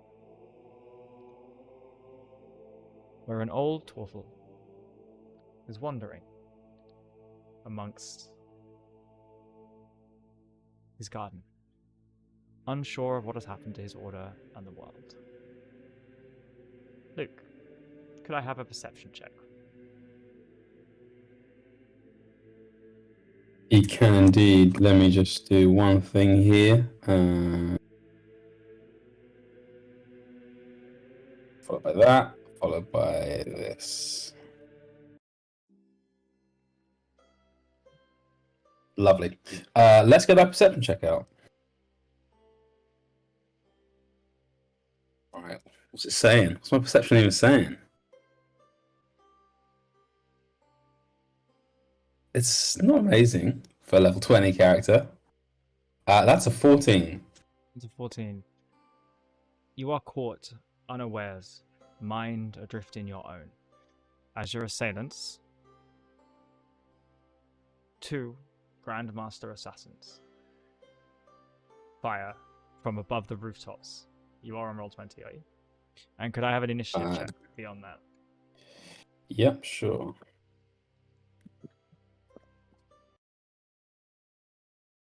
Is he the Cool. tortoise from Kung Fu Panda?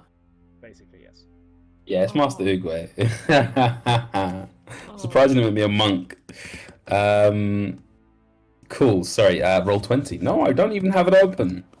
Let's roll that goddamn 20, man. Which one's it called? God's D&D War. Boyband. Oh, okay. Okay, these will make It's just the regular one. They will make 2 light crossbow ranged attacks against you, each one of them. One, both of them will attack with sneak attack for the first attack. So that is that is an 8. That's bugged because it says an 8 and an 18. It says 2 and an 8 on it. I will take what it says in text. An 8 plus a 9. That is a 17 to hit and a 25 to hit. Indie Boyband, it's called. Indeed. D&D Boyband. Oh, sorry, was it indie? I was like, oh, we've got a D&D different one. The name of our stream. The name of what we do.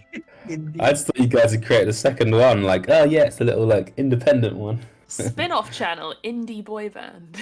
Exactly. All right. So give me those numbers again. A 17 and a 25 to hit. If it matches the AC, it hits, doesn't it? Yep. Those are both hits.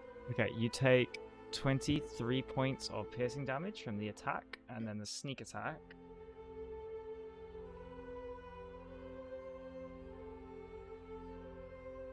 Are we supposed to be seeing the Sakura Garden? Yes. Can you not? Oh, I haven't moved you guys. That's my bad. Yes. You take 26 points of sneak attack damage from both of them as you're kind of walking through the garden, thinking about the war, thinking about those lives who have already been lost, thinking about the decisions that have led you here. Absent-mindedly, suddenly, 2 crossbow bolts fire immediately into the joints between your shell, and you, perhaps the first time in millennia, feel pain as you look up and see both of your assailants above the rooftops of the Order's garden, firing down upon you. What is your initiative roll? What is the total damage? Total damage was 36 plus 20. No, sorry, 26 plus 22, so 48. 1 second. Yeah, that makes more sense. Thought I was down there. Cool. The old master, god damn it, just taking big hits straight off the bat. Rogue player getting rogued from day one. It's awful. I don't know what any of these spells do. What the hell does this do? Okay. What is your initiative roll? Yeah, good question. Let's do that first. It's not a good modifier. It's 15. 15. Okay. Let's just check the stream, which is okay. They go first. So after the surprise round, Sure. one of them is going to leap down and attack you with his daggers. That is a natural 20 on one of them and a miss on the other. So this dagger attack will do 1d4. That is 10 points of piercing damage. The other one Okay. will jump down into melee with you as well. This one will have sneak attack, however. So the first roll is a 27 to hit. The second one misses. So that is the dagger, 1d4. That is 5 points of piercing damage plus 24 points of sneak attack. So, sorry, total of what there? 25. It's the end of their turn. It's your turn now. It's not looking good, bruv. Master Uruguay. Yo, your boy's not looking too It's not Uruguay, that's the country. Master Uruguay. I seem to have a spell that seems like a bit of a fucking hole in the game. What have I done? I mean, how long? Okay, yeah, that should be nice. So, Master, let me try and pronounce it. Yemtetyo, obviously takes the bolt, takes a big hit, and is flanked on each side. And you know he's a man of peace. He's not a warrior per se, or if he once was, he's not used those skills in a long time.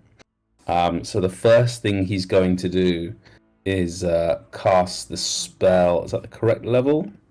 Regenerate on himself. Wait, what level are you casting Regenerate? What does it do? It's level 7 spell. So you touch a creature to stimulate its natural healing ability. The target regains 4d8 plus 15 hit points. For the duration of the spell, the target regains 1 hit point at the start of each of its turns. Which means if I keep going down, I keep getting back up. Okay, nice. You can roll the the healing. Wait, is it concentration? It's not concentration. What? Yeah, Oh. like One I'm HP pretty back. sure I've checked. Wow. Pretty much. So we'll see what can be So if you done roll with that. 48 plus 15. Wait, no, because if I go down, no, that's not a good look still, because they can still kill me outright before then. Jeez. Yeah, I don't know how to do that. It's just like my biggest level spells are like the most like non-violent spells in the game. How about Hero's Feast, huh? How about that? As they stab you, you just sadly put down a picnic blanket under the sakura tree. You do have some Yeah. Steel, which please do not cast. Actually, I forgot. Ooh, this could work. Or heal. There is just heal. I know it's heal, but like this is a bit more of a. No, it's risky. I'm just gonna cast heal because that's all I can do. What level is it again? Is it level 6? Is it? You can upcast it, but yes, So say again, sorry. you can upcast it, but yeah. Yeah, I mean, I don't even have that many points to regain, so I'm just gonna cast fucking heal, I think. Then do what? Like just try and run away? You can Take the spiritual hits weapon. again. Yeah. Ooh, let's do that then. So spiritual weapon and heal. Yep. Okay, I think on a spiritual weapon you can attack. Includes the cleric master. What? Yeah, you can make a melee spell attack when you cast with a spiritual weapon. So if you roll, You sure can. yeah. So how many I'm HP not- did you regen with your heal? 60. 70, which brings me up. Yeah. So pretty much at full as you health. kind of yeah. as you kind of realize what's happening, you take a moment, you center yourself, you realize this is not what's meant to be, and all of your wounds just heal immediately. Yeah, and Master Yemtetyo pulls back his wooden staff, as frail as it looks, and stamps it into the ground. And as he does so, a shimmering version of it, kind of like a young sapling version of it, grows out of the ground and then detaches, and that's his spiritual weapon. Just a sort of branch version of his own staff. And I get to attack with that thing. Yeah, you do. Alright, that's a spell attack, is it? Hit him, Leonard. 17 to hit, and I'm going to go for the one that is on my left. Yeah, the one that's on my left. Oh no, the one that's just right beside it, I guess. Yeah, this one. Okay. So how it's much? 17 to hit. 17 hits. Hilarious. I was expecting to do absolutely nothing here. Spiritual weapon. That cast, yeah.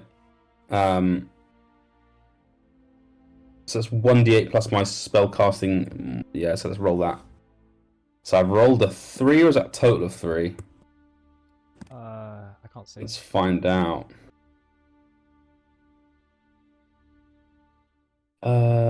6 damage, I think. 6 damage. Total. Okay, cool. Got it. Pretty modest. Fair enough. As the staff appears, it pops back, and you see it kind of slam into the side of the assassin, who doesn't seem to be too affected by it. Kind of steadies himself, ready their blades, and they are here for a mission. You are clearly their target. Okay, it's their turn. If there's nothing else you'd like to do, Luke, you want to run? Yeah, press fucking Alt F4. Just get the fuck out of here. Okay. I'm gonna roll the attacks. That is another natural 20 and a 5. So Okay, it sick. is a hit. That's a D4. That is a 13 on the dice. So sorry, 13 on the crit. With the sneak attack being 30, so that's 41. What's the sneak attack for? He's got sneak attack. He's got another guy within 5 feet. Yeah. So that And you see counts. the other one. He's gonna take a second, and he's gonna take his thing out. So, I've done this first, and he's gonna see it. The other one that's not attacked you, and isn't going to attack this round, drenches his blade in poison. Mm. And that's gonna be the end of their go. Alright, in that case, I am going to use a spell, a 3rd level spell, and I'm going to try and cast whole person, so on each of them. What's your DC? That's a 19. Okay, and it's perception. Sorry, it's It's wisdom. wisdom saving throw, yeah.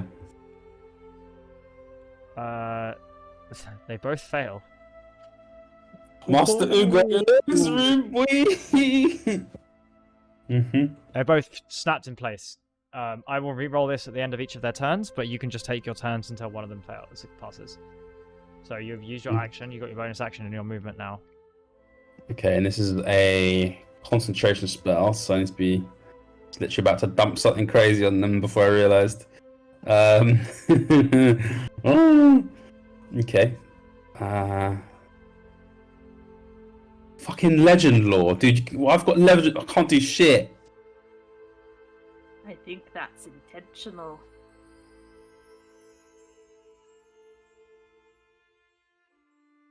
You do have harm. Yeah, I know, but that's like my highest spells. Like, fucking hell, yeah, literally. It's literally just harm. All right. So the one I hit one, didn't I? And it did inflict 6 damage. Yeah.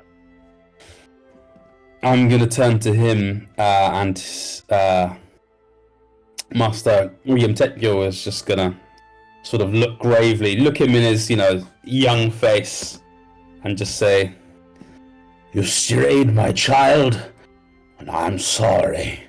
I'm just gonna cast harm on him. So that's a Constitution saving throw of a DC of 19. Were you perhaps fated to die today? That is 11 on the die plus 13. 13. Oh, so he fails, which is a 14d6 necrotic damage. Maybe So not. let's roll that, see what happens. That's 55 necrotic damage to my guy. Wow, okay, as you pass Jesus. that, you see immediately his skin becomes sallow, his eyes sink into his skull, and there's a little bit of as he's unable to move, there's a little bit of blood that kind of spurts out of his mouth, and kind of you see the vitality of him leave and come into you, and there's an immense sadness you feel as you look at this person and realize somebody is going to die. One of your fates ends here. And that sadness is only compounded by you looking beyond, back towards the monastery. And you see that whilst these were sent for you, clearly others have come as well. And the monastery behind you is on fire.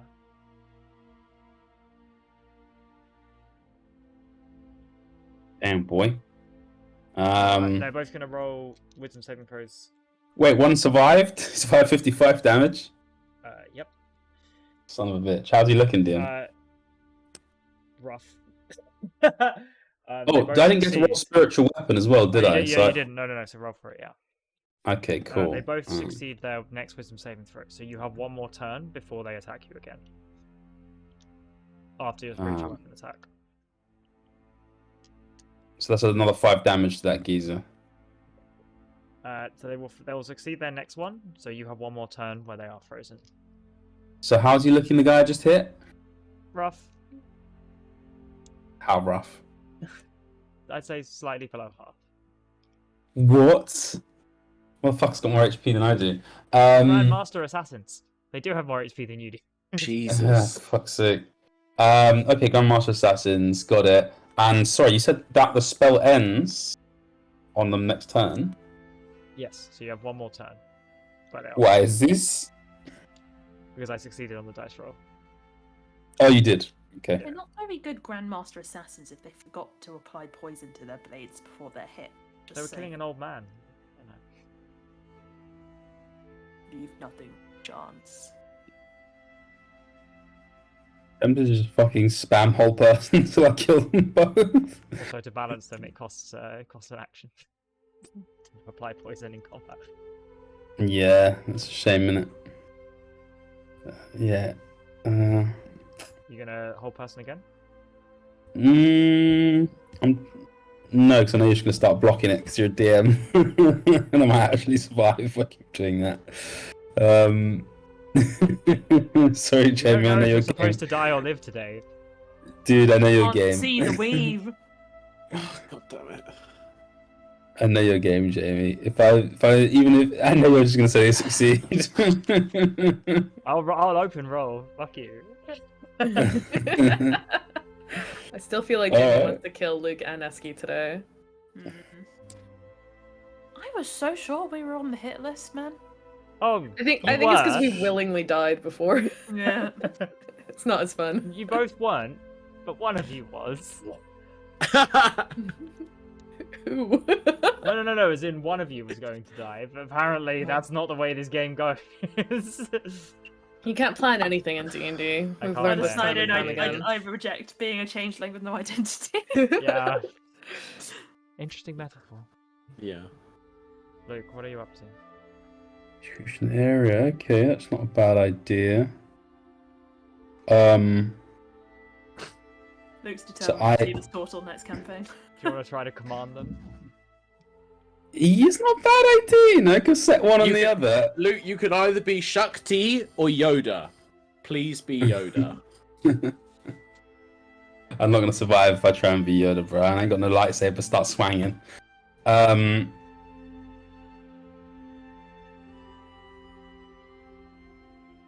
Suggestion? Command? Hold person? No, suggestion ain't gonna cut it, dude. Command? It ain't gonna do it. So maybe command at higher levels to get them both. Like they're only affected for a turn, aren't they? Tell them to flee. You speak one word command, the target must see a wisdom saving throw, the next spell has no effect. Some typical command, yeah. The spell has no effect, the target is undead. Flee's a really good one because they use their action to move away. Yeah, and they'll. And they go far, so you can waste more than a turn there. You gonna do that? Yeah. They have. Oh. Tactics. You gonna do it? Let me check one last thing here. So you take. No, that's not the one.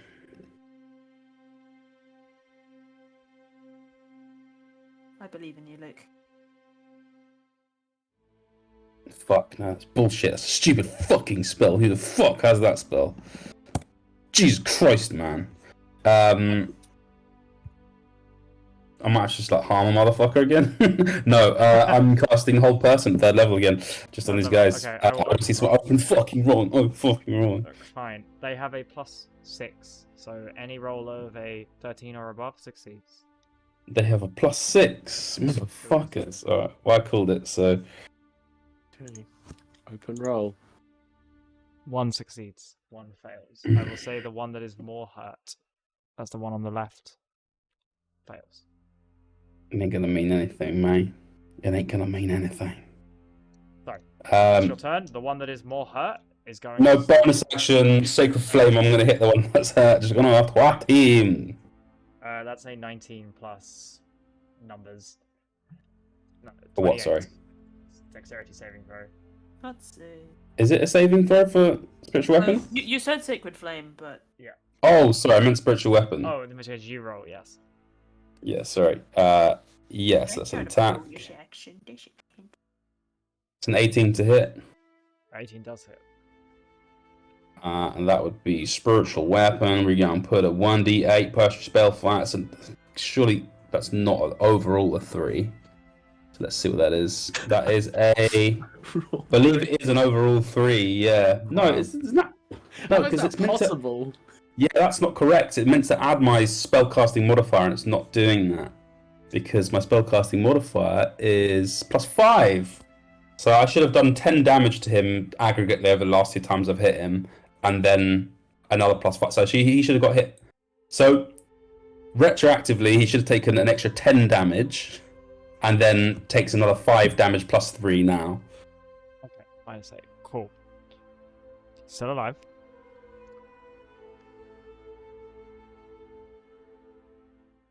Your sacrilege die today. Misses both his Probably. attacks, a 2 and a 4. Oh yeah. No way. The other It's one the most is agile turtle. hold person again. I'm going to open roll 10. He fails. So one of them succeeded. The other one is still under your whole person effect. these goons are from the Immaculate Ecclesiarchy, yeah? Yeah. And they're like guys from Zenith, the holy guys. Yes.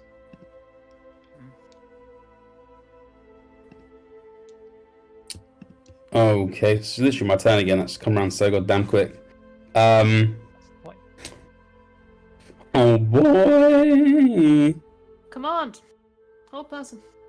Yeah, but these are all concentrations, which means other guys can come online if it fucks up or whatever. Run.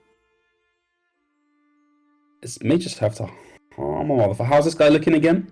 Very rough. Another harm will kill him.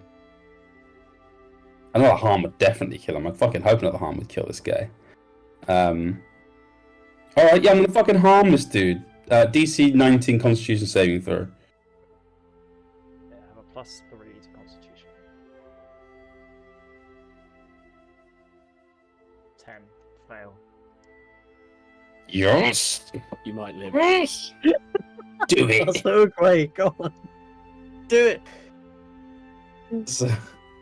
Alright, spells, come on, where are you? Harm. That is, 14d6. Roll that out. 49 damage.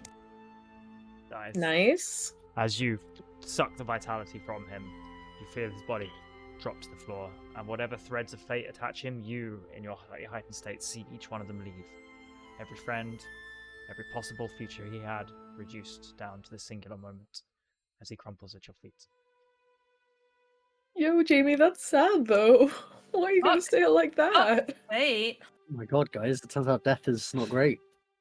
Oh, I'm gonna cry. Plot twist. Okay, now I think we can do something a bit more interesting. It's the other one's turn. He has Oops. failed with his whole person. Yeah. Failed So again. what is it? Sorry? Sorry, he failed his next roll too. Amazing. How long does this one last? Up to a minute.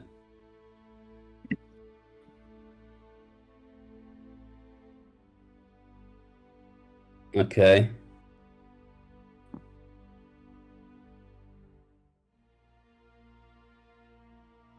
Okay, that might fucking work. 5th level. I mean, I could just like run. Do you know what I mean? Yeah. So you didn't I think give me- you run very fast. You have ages. Good. Well done. Yeah, in theory, I've got a while. Like, I could just like get out of here. Do you know what I mean? Yoda it and just meet up with Do you choose Chewbacca. to run?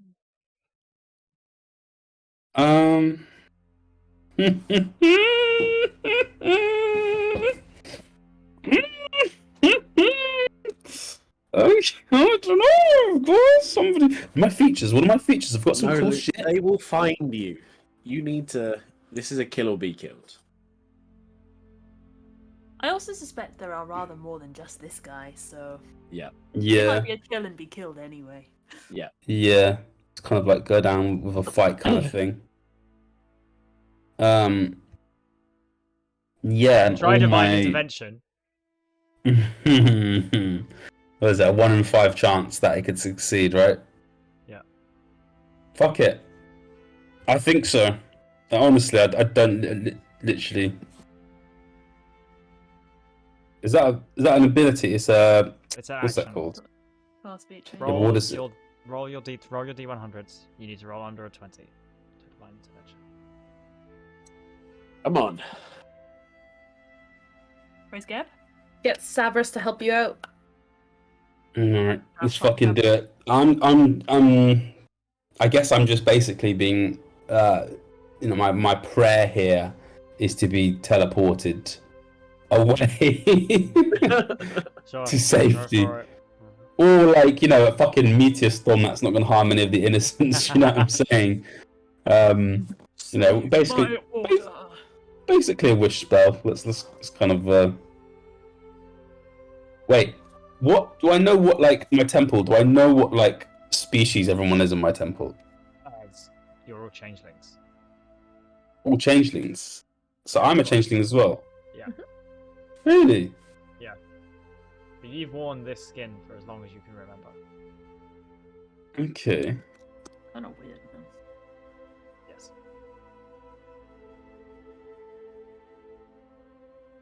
Alright. Roll your D100. 1 in 5 chance. Yeah, fuck it. Let's fucking D100 that shit, my man. You're doing it. Roll Yeah, let's do roll 20 for the people in that. It's a 97!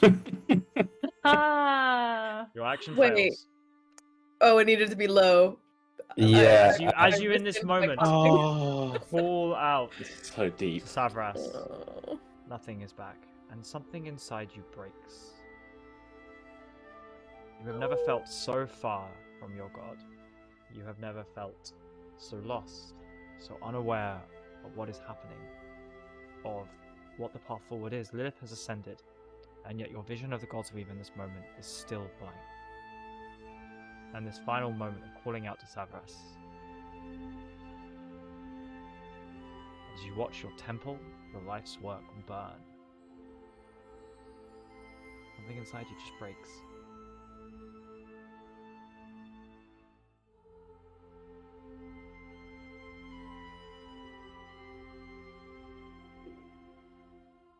Sick. Would you say that manifests as vengeance, or would you walk sadly away?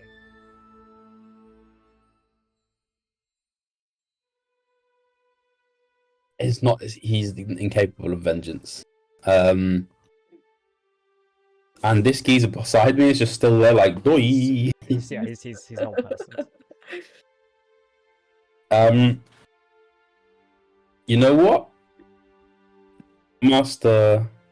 Grandmaster Oyemtetyo is gonna turn around and walk into the temple, into the flaming building with his staff, and just seek out to defend the innocent and heal the dying in whatever way he can. And Master Ugwe, I mean Umantachiel. Story. We shall see what happens, potentially, if his story continues or not. Which brings us to our final pair. Not aligned as to what to do about Lilith, but nonetheless more warlike, more seasoned in battle than the others. You set out to attempt to defend the boundaries of the temple and the Mystic Acadium, Anaxteral and Yasfaru, which I will never get pronounced correctly. Yasavu. Mandu. I should definitely have QA'd these pronunciations beforehand. Mando. You guys battle for months at the front line. You face many different forces of the Immaculate Ecclesiarchy, and yet fate, or whatever is left of it, seems to bring you often back into each other's stead. And so it is perhaps fitting that as you are pushed further and further back towards Brightmoor, towards the Kalium Atroscope, that you are both cornered on the edge of a cliff, faced by 3 paladins of the Immaculate Ecclesiarchy.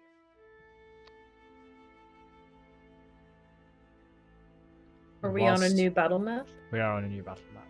Mm. And whilst you may not have necessarily been allies throughout your time, you are at least allies in this battle. And this does not surprise you, so could I have initiative rolls from everybody, please? Oh, but guys, you're in a pair, so it's actually fine. Is it me, it's and yours. Anders? It's you, and Anders, yes. We don't have any of our NPC buddies? Oh, man. I got a 17.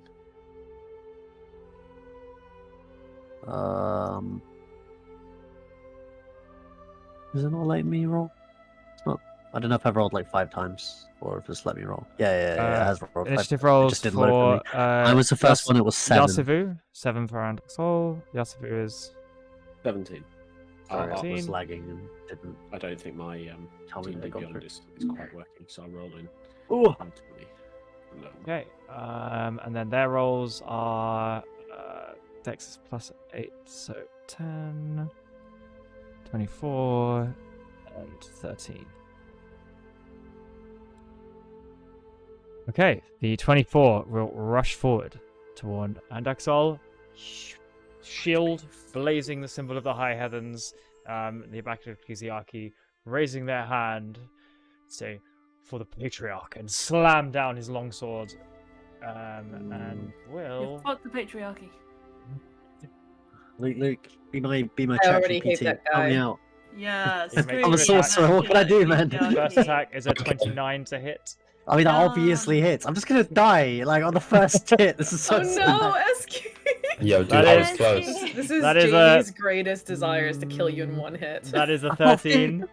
That is a 13 13. damage, yeah. Okay, alright. And then the second attack with his longsword is a Where's the 21 to hit. I mean, yeah, my AC is 15, so yeah, like all of these hit. That like, is there's a just no chance. 13 plus 1d8 radiant. So 13. That is 7 points. So 13, 7, 20. So you've taken 28 points in total. My God. I need to refresh. I can't. seem Are you to- still up? Esky, how You much okay? You HP say does your 30, character have? 38 and No, 28. 28. Yeah, no, he's still up. I mean, it's painful. It's like half his HP, but you know, he's still What up. Yasubu, level is your character? You're next. 18? Oh God. Do I know whether Andaraxel can fly? I mean, I guess you would, but he can't. No, he cannot fly. Oh, that's an As far as interesting I'm aware. question. If you're a changeling, but you assume the form of a dragonborn, it's not just an illusion, your body is literally a dragonborn, right? So would you not then be able to fly? Dragon Ball. No, I don't know. I don't think Dragon's have dragonborns can wings. fly. Sort of, I meant mostly like, can you fly through magic? not that I have seen from spells. Okay.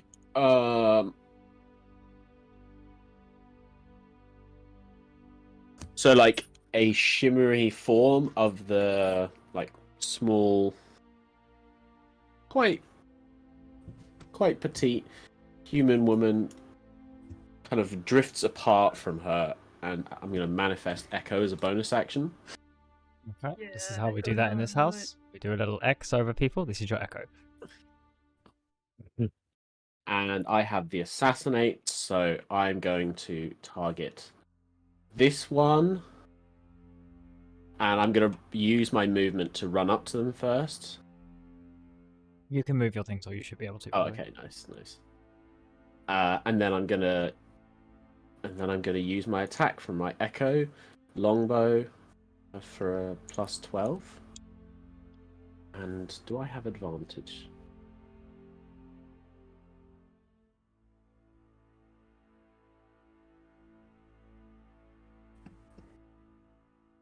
You have advantage. Oh wait, on no, any he can fly thanks to Revelations in Flash. You Sorry. attack.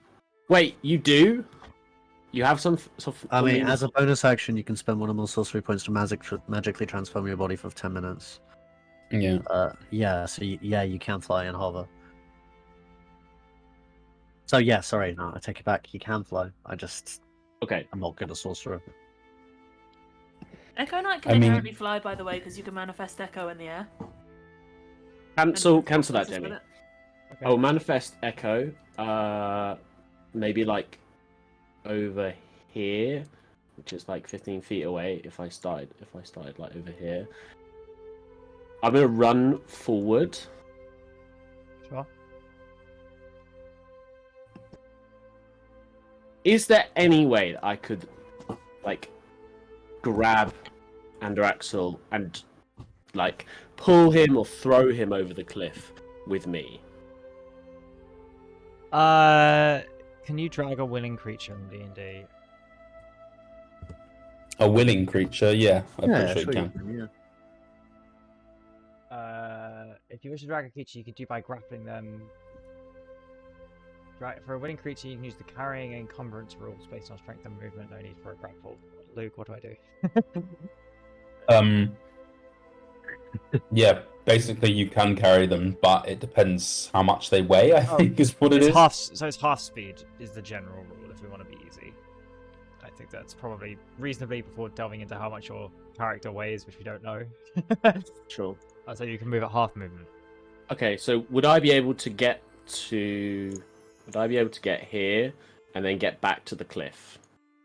Which would be about 30 feet. I will reduce you down to a normal size, so you can, because you can see yourselves now. Have you say you haven't manifested your echo now? Have you? Right? No, I do have to. Okay. You have to. Okay, so I will. You can. What's your movement?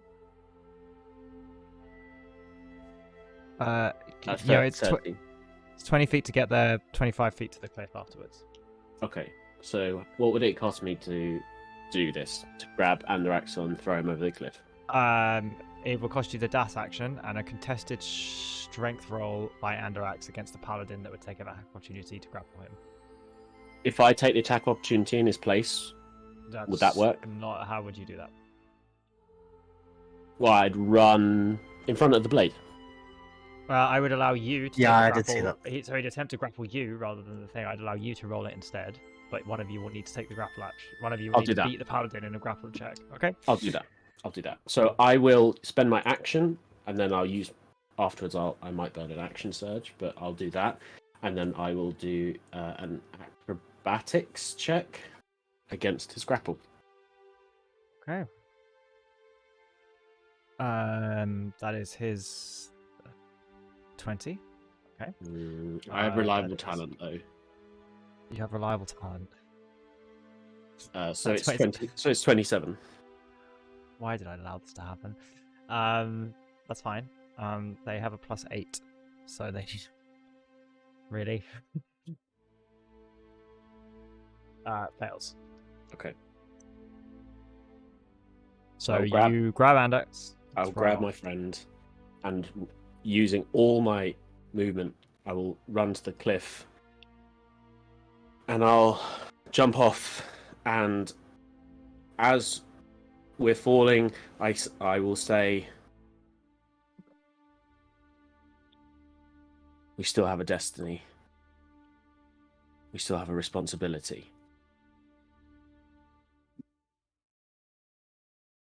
I will leave the echo on the cliff, and Okay. I'll just let it go. You see, as this paladin runs over, summons holy wings, and begins to fly down after you. That's their action. Same with this one. Runs over the cliff, and they are about on level with you as we begin Andex's turn. Both of them flying down. Oh, okay, all right. We're working on a Z-axis now, so I'm gonna have to ask permission for a few things. Okay. So, okay. So, how big is the cliff? Like, how far are we falling? I'd say probably 200 feet. Have we fallen enough that the ground is 120 feet away? No, you're literally just got off the cliff. All this is happening at the same time. You are, I will say, you have like heroically dived over the edge being carried, and the others have flown after you, and you're all kind of freeze-flaming in the air. You want me to level with the cliff. actually a rules thing? No, because apparently it happens interestingly, and the DM's word is final. DM, how So you'll far, let Luke? far- I'm actually you, but not me. Lay down the That's law. a Raja. DM, how far are they above like the ground now they're over the edge? How far do they fall, Clued, immediately? I actually need to be on that, but you do fall immediately in D&D when you fall, and it's in the order of I think a few hundred feet, so you fall a long way. Fine. 100 You all feet? fall immediately 100 feet. You are 100 Okay. feet away from the ground. In that case, the first thing he does is, as he kind of gathers his composure, his eyes begin to glow as he channels his magic, and he casts. If I can actually find the damn spell, I will remember what it's called. He casts Warping Implosion. You can teleport to an unoccupied space you see within 120 feet of you. Immediately after you disappear, each creature within 30 feet of the space that you left must make a strength saving throw, or on a failed save, take 3d10 damage and be pulled straight to the center of the space that you left. Counterspell. It's actually not a spell, DM, it's an ability. Oh, yeah. Actually, it's... Whee! What? It's a feature. What? Hang on. Yeah. it's just It's It's an at level aberrant mind 17. feature. Yeah, it is. And what's interesting about that is flying creatures that don't have the hover ability, if they take damage, will immediately fall. So they'll plummet the full 300 feet because they can't fly anymore. Right, that's if they lose the saving throw. About So what it's, damage they're going to take. What it's is a the saving DC throw? 19, and on a successful save, they take half damage and they're not pulled. But Okay. it's DC 19. They have a plus 11 to strength, so this is their strength throw, right? Yes, strength saving throw. 24, 1 and 27. oh fuck's sake! All right, well they take. They still take damage. some Oh damage. wow! It's you instantly descend 500 feet, so y'all splatters on the. They would be Rules splattered is fucking written. pigeons. Just straight up die. rules is written, y'all dead. Yeah. So if I rolled it, did I roll it? So that would have been 26. So they take 13 points of force damage. 13 points of force damage. Okay, cool. We'll mark that off. And Are you in position or are you on the ground now? now we're on the ground, kind Okay, of. you below guys them. fall 100 feet below. Am I? Interesting point of order. Yeah. They are actually technically 100 feet above you because they are flying. They are not falling. You're falling, they're flying. Okay. They So are 200 feet above you. hold on. So would that have made sense? Would they have, if I teleported, would they have been within smacking distance or not actually? Yes, they would have been. Just. All right. So how far away are they now after I teleport? They are 100 200 feet above you. Okay, so that's probably out of range of everything I can do, right? Luke, they are out of range of everything. What's the range of a fireball? Fireball's 120 feet. They're 200 feet 150? away. 150 Oh. apparently. Is it 150? Yeah. They're Interesting. 200 feet away, so I can't reach them. That's a big shame. I don't think I've ever Yeah. reached that far. There isn't. No, unless there's a spell that something you can see and it doesn't have a range, but I don't know what that'd be. I mean, I could use a sorcery point to cast something as a bonus action, but Or maybe if you have extended spell. Bold Jamie to give us high-level character sheets for a one-shot. I'm I just don't think realising he that, has it's really extended difficult to spell. murder you. No, he Although- doesn't. No, he doesn't. He has careful, heightened, quicken, and twinned. Okay. But you can in theory cast spell as a bonus action, so let's see what else there's anything. I don't think Which there's there really anything. isn't actually for sorcerers. Yeah. Sorcerers there. Remember that been a problem. You both land on the floor. One of them, as he sees you perhaps getting away, is going to clasp his holy symbol. Oh. Would somebody please nominate themselves to roll divine intervention on behalf of the enemies?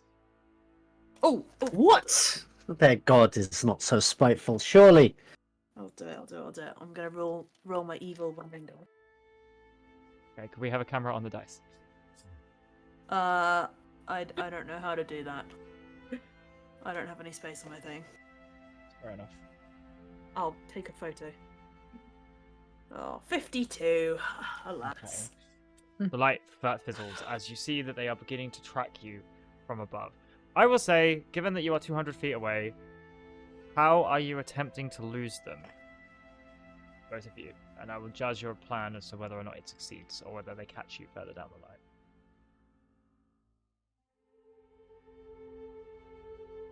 And Exor? Mm, okay, is there a way that you could be somewhat resistant to fire? Because if so, I just say we immolate the forest and escape under the flames. Well, I could theoretically just I could shoot. Impartial monks of Severus, by the way. I could just shoot them. But I I mean, don't. we think that we have distance, but they are But like plummeting towards us at I incredible think speeds. the destiny says that these people there's no need for them to die, or it's not written.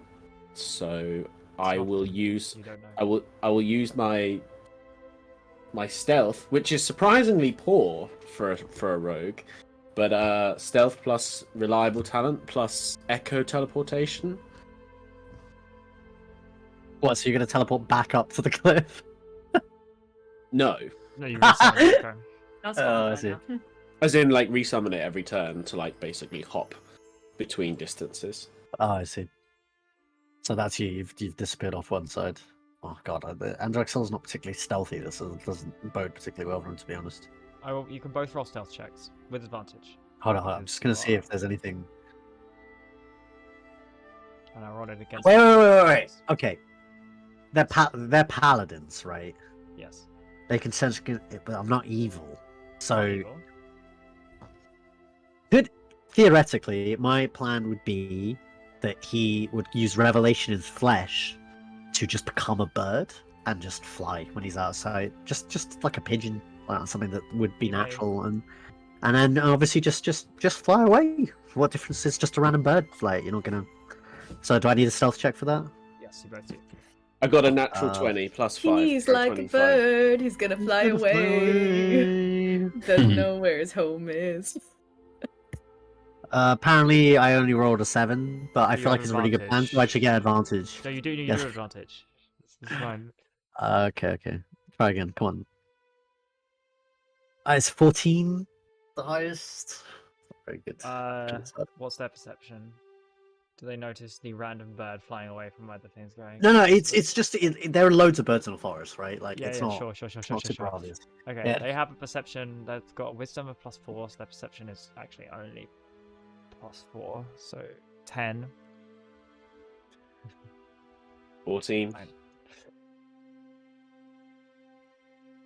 I can sense the disappointment in your voice. Yeah, it's like, wanted to do you kill us, mean you so- teleport away and turn into a bird? Fuck off! Okay, fine. Fine. That's you vanish into the forest. They swirl above you like hawks. But for every gap they leave, for every break in their patrol, for everything, you are like mist fading between shadows. You disappear. And no matter how hard they look, they do not find you. And Uxel, you fly, and for a while, one seems to be following you, tailing you, until you make the decision to fly over to the lands of the Immaculate Ecclesiarchy. And perhaps, logically, one would think you wouldn't fly there, and whatever suspicion was aroused is stopped. However, when you return, Yasuvu is long gone, and you make your way back to the monastery. Both of you do in your own way and time. And you see the devastation wrought by the assassin's blade. You see many of your fellow esteemed council members dead, strewn about the grounds. You see the burned monastery. You see the charred gardens. And laying on the ground, in his favourite resting spot, you see the staff of your old ancient master. You do not find his body as you look through the wreckage. What do you think each of you are feeling in this moment? Deep sadness and forlorn. Sadness, He drops to one knee, anger. holds the staff. He just kind of stares at it. His nostrils flaring a bit and kind of tiny sparks of flame from the anger just shooting out of them. Yaz As he says his master's name very formally, which I will not pronounce because I've forgotten it already. But Androxel would not have forgotten it. He would remember it forever. Yaz doesn't go to the garden or the monastery.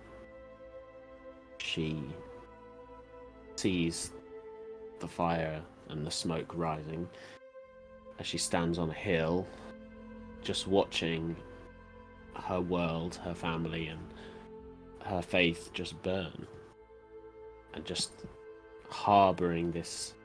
And I think the coal hatred ignites as she sees this other fire burning, and she swears to never let these aberrants take from her again. And I think she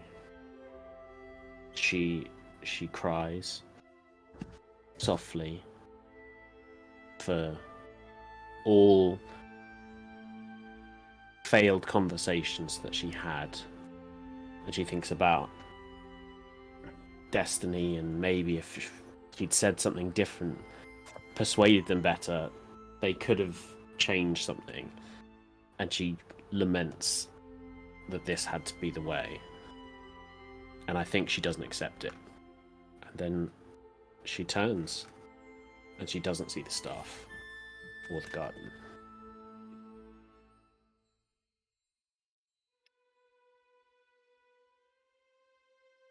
The war comes to an end, with Lilith's departure no longer appearing to be a force. The focus of the Kyle switches back towards balance, or at least maintenance of what was done. Much of the Mystic Academia's lands are devastated. 30-40% of the population dispersed, many towns, including the former capital, destroyed. It is a much reduced force when we come to our present day for the campaign. Lilith, her disciples, haven't been seen or heard of. The Order of Savras, much diminished. Still exists. Oh, still. However,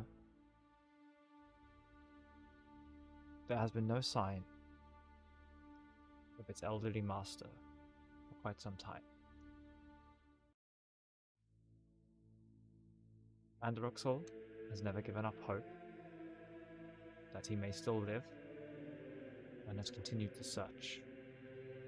While Yasivu, that cold hatred burning within, has attempted to refound the Order,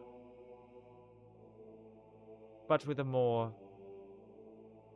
unbending commitment to shearing those who are considered aberrant. There are those of the Order who survived who disagree. Perhaps they meld into the rest of Locale society.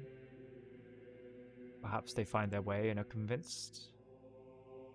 Perhaps they themselves find themselves on the edge of Assassin's Blades.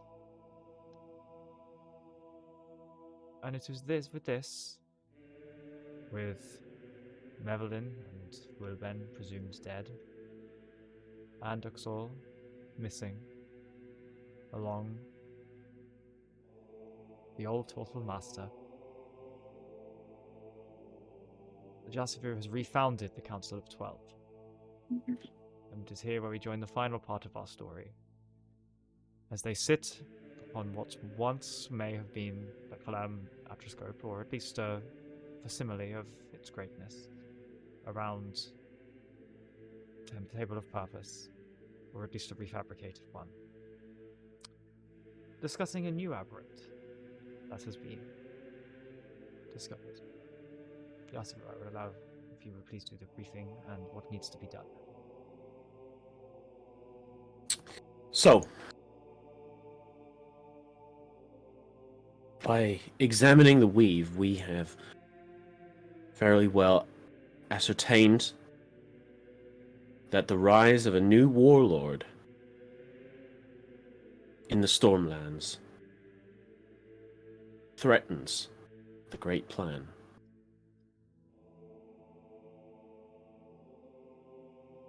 The city that will one day be known as Gale is founded several months from now and has its origins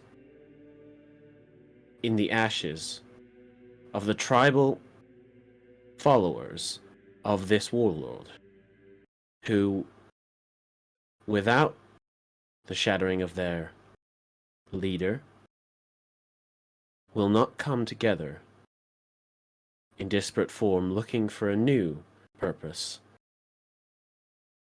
and the city will never be born. Of course, my liege.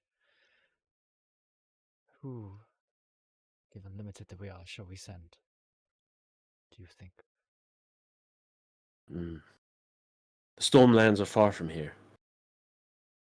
Who do we have? Many are already adhering to the murmurings from Dominus itself, but there's a new recruit, one whose missions so far have been limited to the local area, but perhaps this could be a good test for them. We'd need supervision, but they could be ready.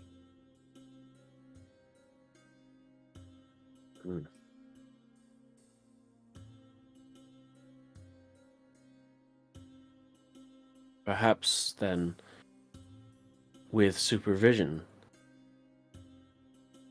this might be a fitting way to demonstrate their capabilities. And after all, there aren't many destinies available. Precisely. And everyone around the table repeats the words harmoniously, in almost a facsimile of what once was. Through all eyes, all paths are All paths are seen. unseen threads weave the seen the seen world. And in walks the latest recruit to the monks of Sabras. One who will be sent to the Stormlands to deal the bandit named Razor, and perhaps others who need to be addressed to. And unfortunately, the mysteries of what Lilith saw that changed her mind, why she disappeared, what her disciples have been up to, what has happened in the meantime, of the last 40 years since the war end, will all be something that the party may or may not get round to bother to addressing in the actual main campaign. But the monks of Savras, whilst a diminished force, after the events of this war of shame, as it became to be known, are perhaps a more lethal and dangerous one, led in the absence of more mature, or at least more experienced leadership, have come to see themselves as destined or purposed only to stop such events happening again by any means necessary. And also this demonstrates how difficult it is for high-level characters to be killed, despite some of you definitely intending to be murdered.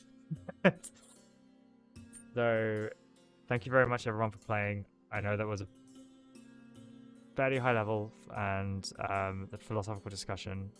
Hope everybody enjoyed it. Thank you for watching. It was a decent intro to a lot of some of the areas which we're not immediately starting in, and a bit further away from the campaign start date, about 60-70 years ago. And some of the events which will obviously ripple out and may form some parts of the future campaign be run.